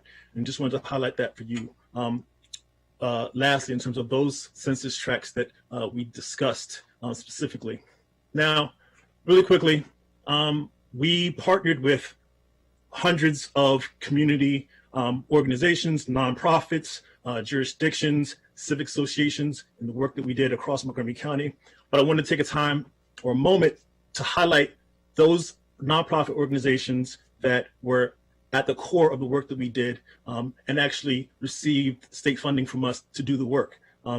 Specifically Identity and ESYDA for the work that they helped us do in East County specifically, in Silver Spring, Long Branch, Aspen Hill, and in Gaithersburg. Without all of these organizations, specifically those two, I'm not sure we could have accomplished what we did with our LEP communities across the county.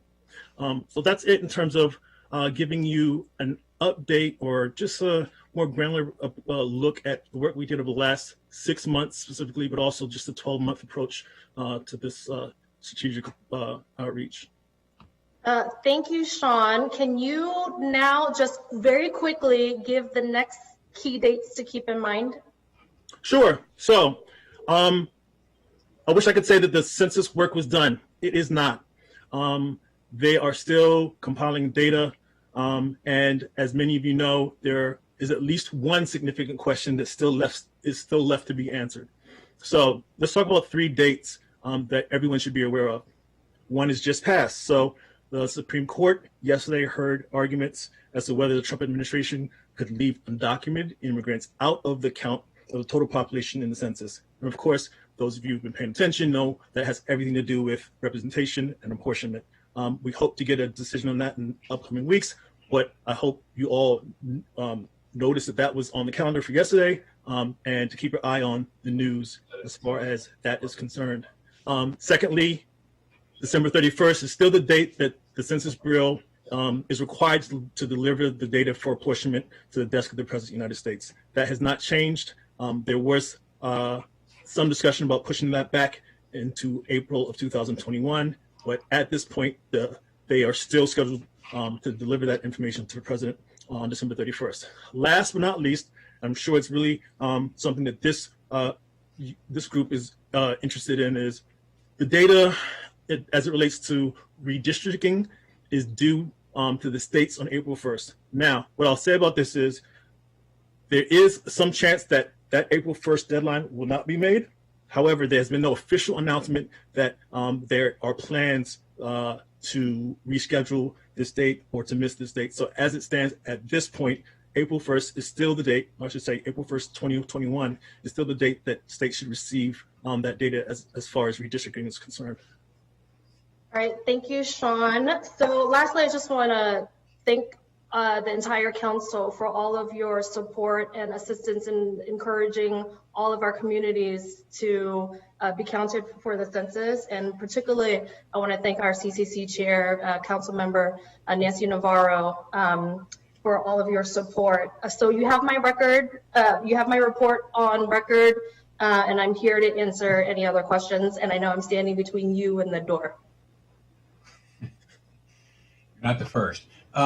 Thank you so much, Diane and Sean. This is a terrific report. As a district council member, I just want to, before I forget, thanks for your great work in Fairland. I spoke to a number of groups up there and told them that they had been selected as the track that was predicted to have the lowest response rate, and told them they needed to be part of the solution, and you really have come through. So I really appreciate that. Long Branch as well. Let me turn it over to our Complete Count Committee Chair and thank her in advance for all her hard work on this. Councilmember Navarro. Thank you, Mr. President. Thank you so much, Ms. Fu and Mr. Ellis.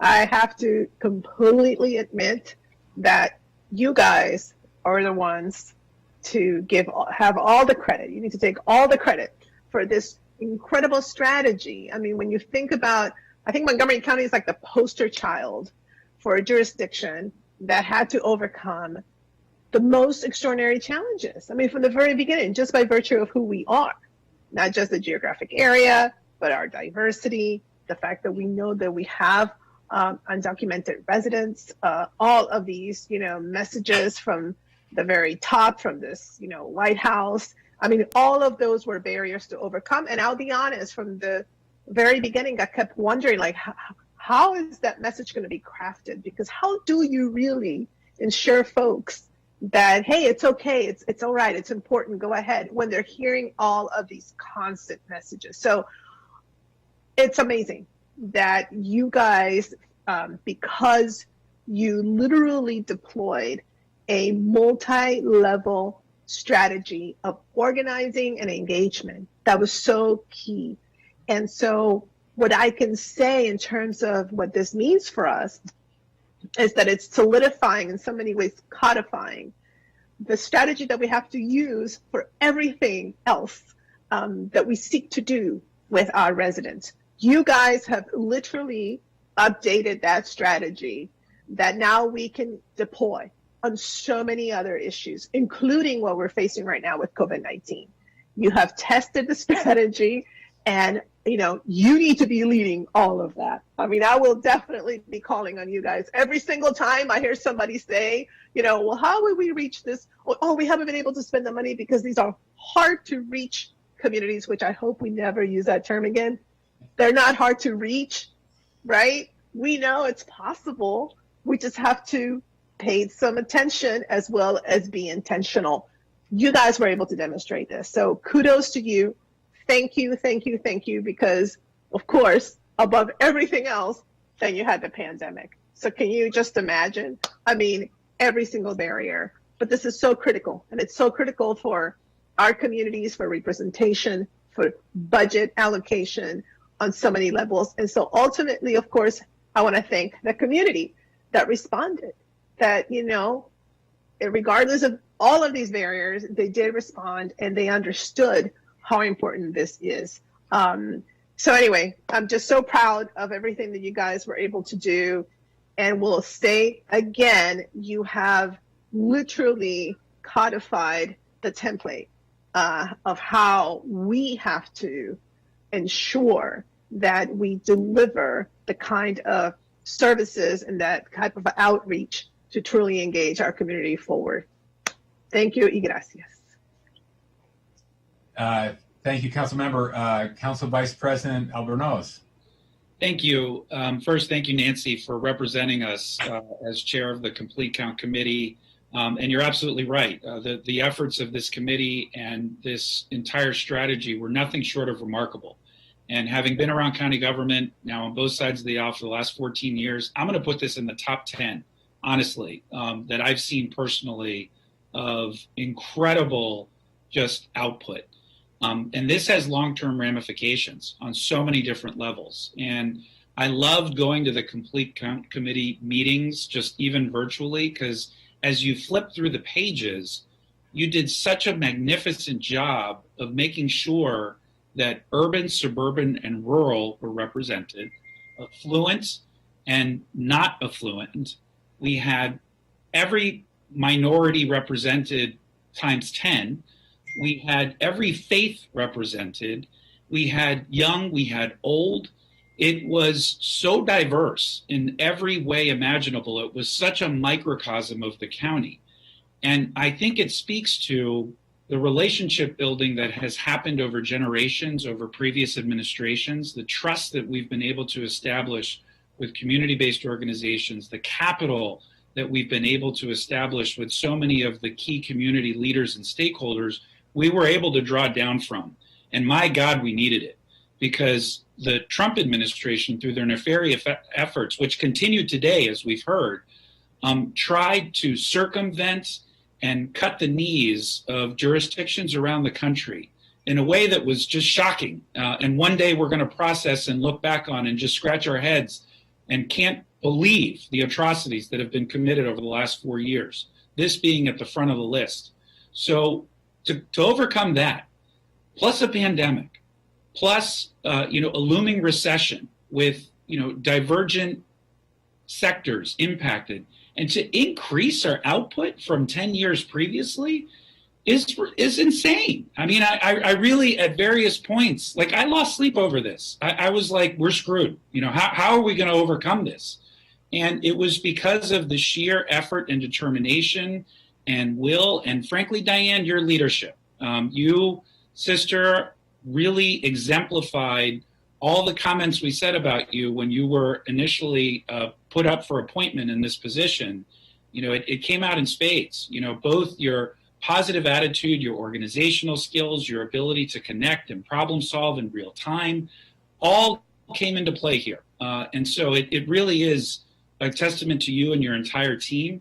And Councilmember Navarro is absolutely right. We need to triple down on this approach and utilize it in every sector imaginable: business development, human services, education. I mean, there are so many implications for this. And I think that in a longer debrief later, as the dust settles, I think it's going to, be important for us to think about that and the implications of that. The final thing I'll say for now is, it goes without saying that reach restricting information is really important on a lot of different levels, even more so in this next cycle for a lot of complex reasons. And so anything that the council can do, there's a lot out of our control, clearly, but it goes without saying, anything we can do to continue to press through and the finish line here, don't hesitate, as you never would, to let us know, because we absolutely desperately need that information in order for us to be able to move forward a process that's going to be critical 2 years from now. So with that said, I just so appreciative of this, and it's such a nice day to end on a high note, especially in the midst of all these challenges. This was really amazing, Diane. And Sean, you did a great job, truly, the whole team. Thank you. Yep. Well said. Councilmember Glass.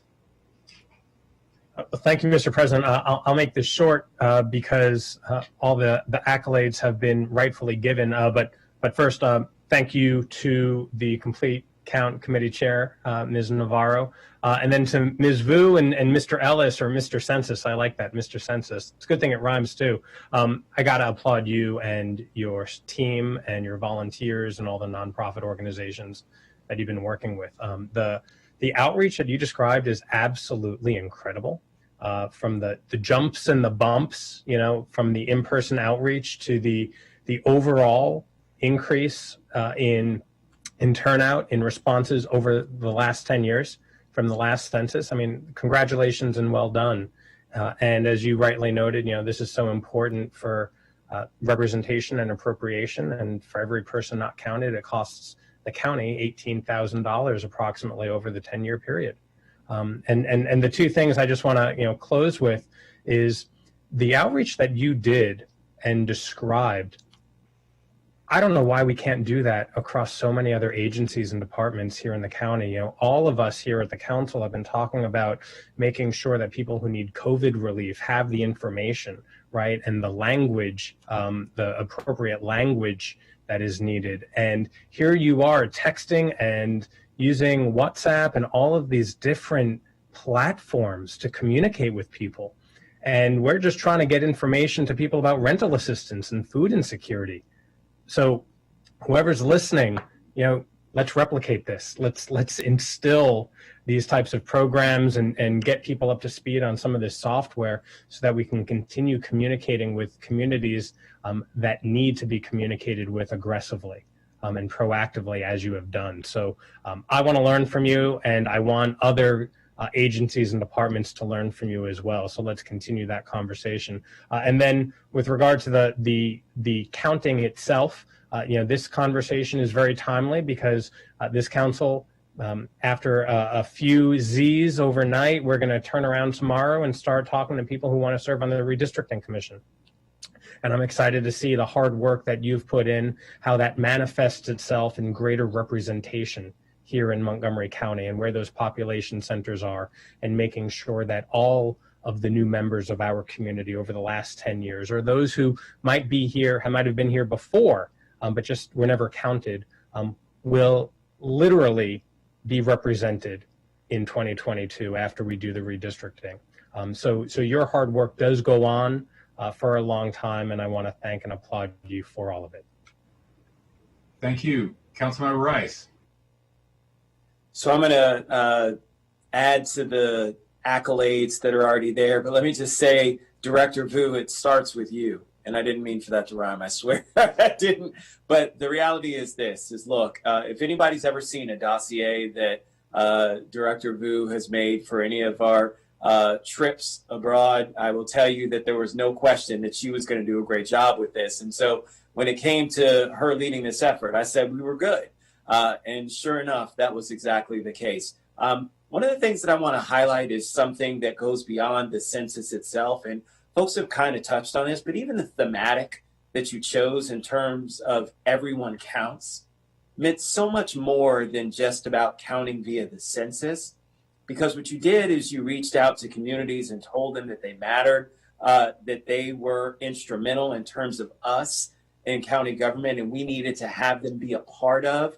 And just as you heard from other folks, you guys reached into pockets where others have not been successful at doing so. And so it was not just about counting them, but it was about also making sure that they understood that their government felt that they mattered to them.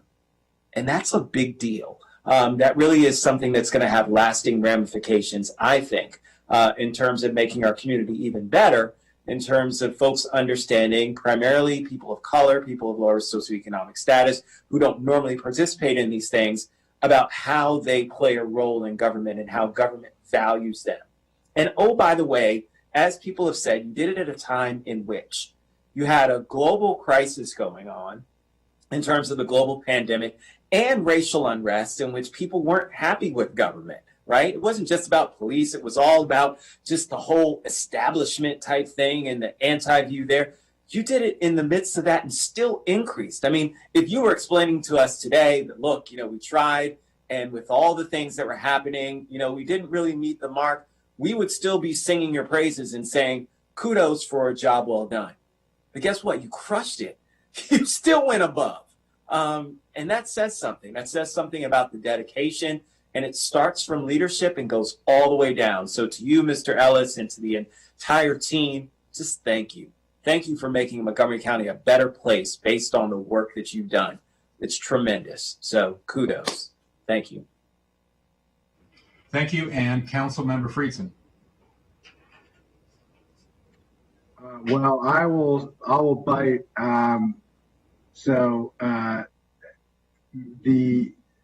Everything that could be said has already been said, as former Council President Katz likes to say, but it hasn't been said by me, so I'll say a little bit of it too. First of all, the census is so important. It's not just about representation, it's about resources and the amount of tens of millions of dollars in resources that our county is going to get in order to address the issues that our residents face.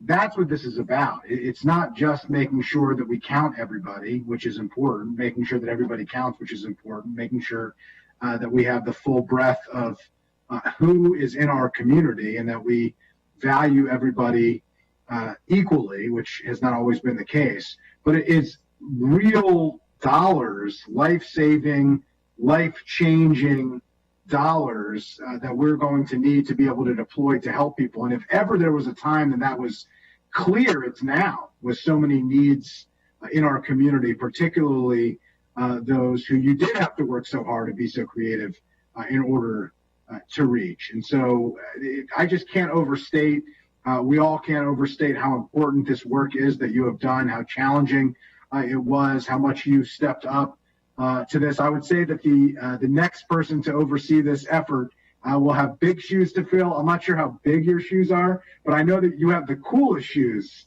around. If anybody has seen Diane Vu's sneaker collection, it is about the coolest sneaker collection of anybody I know. So you have big and cool shoes to fill. And Mr. Ellis, thank you as well for all your efforts. But as everybody else has said, we have struggled in so many other ways to reach people in this pandemic. I mean, we've been told we can't get enough people to reply and respond with money we know they need, with resources we know they need, and you all have figured out a way to do it. So I'm hoping we can bottle up your energy, your lessons learned, your skills and talent that you all have developed, and redeploy them now that you have a little bit less on the census side, and we can use you for so many other aspects of county government that we so desperately need at this time. And so I just wanted to applaud you, thank you, recognize you. It's really a testament to your leadership, your hard work, your dedication to our county and our community. And thank you as well to Councilmember Navarro for representing us and helping to lead and guide this effort as well. But at a time when it has been really tough to do a lot of things, this might have been one of the toughest things to do. And you all stepped up in such a significant way. And it really is a testament to Montgomery County, to who and what we are, who and what we value. And the benefits from the work that you have done will benefit our community and our county for a decade and beyond. And I hope you take significant amount of pride in that. We certainly take pride in you. So thank you. Thank you. Councilmember Katz. Thank you very much. I'm going to quote me as well, Andrew. Everything that has been, no. Census is much more. Census certainly is about counting people, but it's reminding people how much they count and how we count on them. And that's the big part of a census. And what you all did was remarkable because you did it the right way. And, there was a time that if somebody did something the right way, you hardly had to mention it because people did things the right way. A lot of places, they don't do it the right way. You did. You went out. You made certain that people realized how important they are, which goes way beyond the census. And you reminded them that they're not only are they helping themselves, they're helping their community. And that is the most significant thing that we can all agree with. So, I'm not going to belabor the point. I just want to say congratulations. I personally want to thank Councilmember Navarro as well. When this whole thing started, we all realized that we were going to do something right. We just didn't know how right we were going to do it. We didn't realize all the barriers that were going to be in the way. But you and your team and everybody associated with you did just an unbelievably good job. So thank you for doing all of that. Thanks. Well said. Councilmember Reamer. Thanks. I'll be the caboose here. I just want to say one of the things I love about the work that Diane and the team does is that it's just community organizing. And, our local government needs to have a home for that kind of creativity and that on the ground work to get out and get the message out and get results. And one of the things about community organizing is it works best when it's run by metrics and there are quantifiable results that the organizers know that they have to achieve. And your team, Diane, you've done a terrific job holding yourselves accountable to the goal, and you've delivered the results. So, the outcome speaks for itself, but something that we need to grow. We need to do more of this kind of work in more areas. COVID is a great example where this kind of community engagement will have an outsized impact, but there'll be more in the future. So thanks to the team. Appreciate everyone's work on this. Okay, Council Vice President Albornoz. Last comment, I failed to acknowledge our regional service centers played a really huge role here too. I want to acknowledge all 5 of them. I know I was out there one Saturday with Riberto. It was pretty cold, rainy day, and we were out just, passing out signs and knocking doors. And so and I think to your point, Councilmember Reamer, we've talked, this council and previous councils have talked about this too. I think our regional service center director, that's a place we got to go back to, because a lot of that community organizing used to happen within those RSCs. And so it's something that we need to contemplate moving forward. But anyways, I digress. Thank you so much for everything. Okay, I think everything's been said, but you have our gratitude, and we are looking forward to continuing to engaging using all your techniques in lots of other areas, as everyone said. So thank you so much. We're very grateful for all the hard work you did. I hope you get some rest, and we'll hopefully see you again soon. Ms. Chen, do you have any final thoughts? Did we leave anything out? Just wanted to note that your comments were longer than the census presentation, so I'm feeling pretty good. And also, saving the best for last. You guys killed it, and just thank you again. I really, really want you guys to give permission to yourselves to sleep. So that's all. But thanks for this. Really, the update was crazy quick, and we did it really fast. So thanks very much, guys. And I took great notes on everyone's comments, and I'll be ready budget time. So thanks a lot, everyone. Perfect. Thank you all so much. Okay, I think the council is, we're done with item 20. We're ready to adjourn. We're now adjourning until Monday, December 7th. Thank you all. No other requests to speak. Thank you all. Have a good night.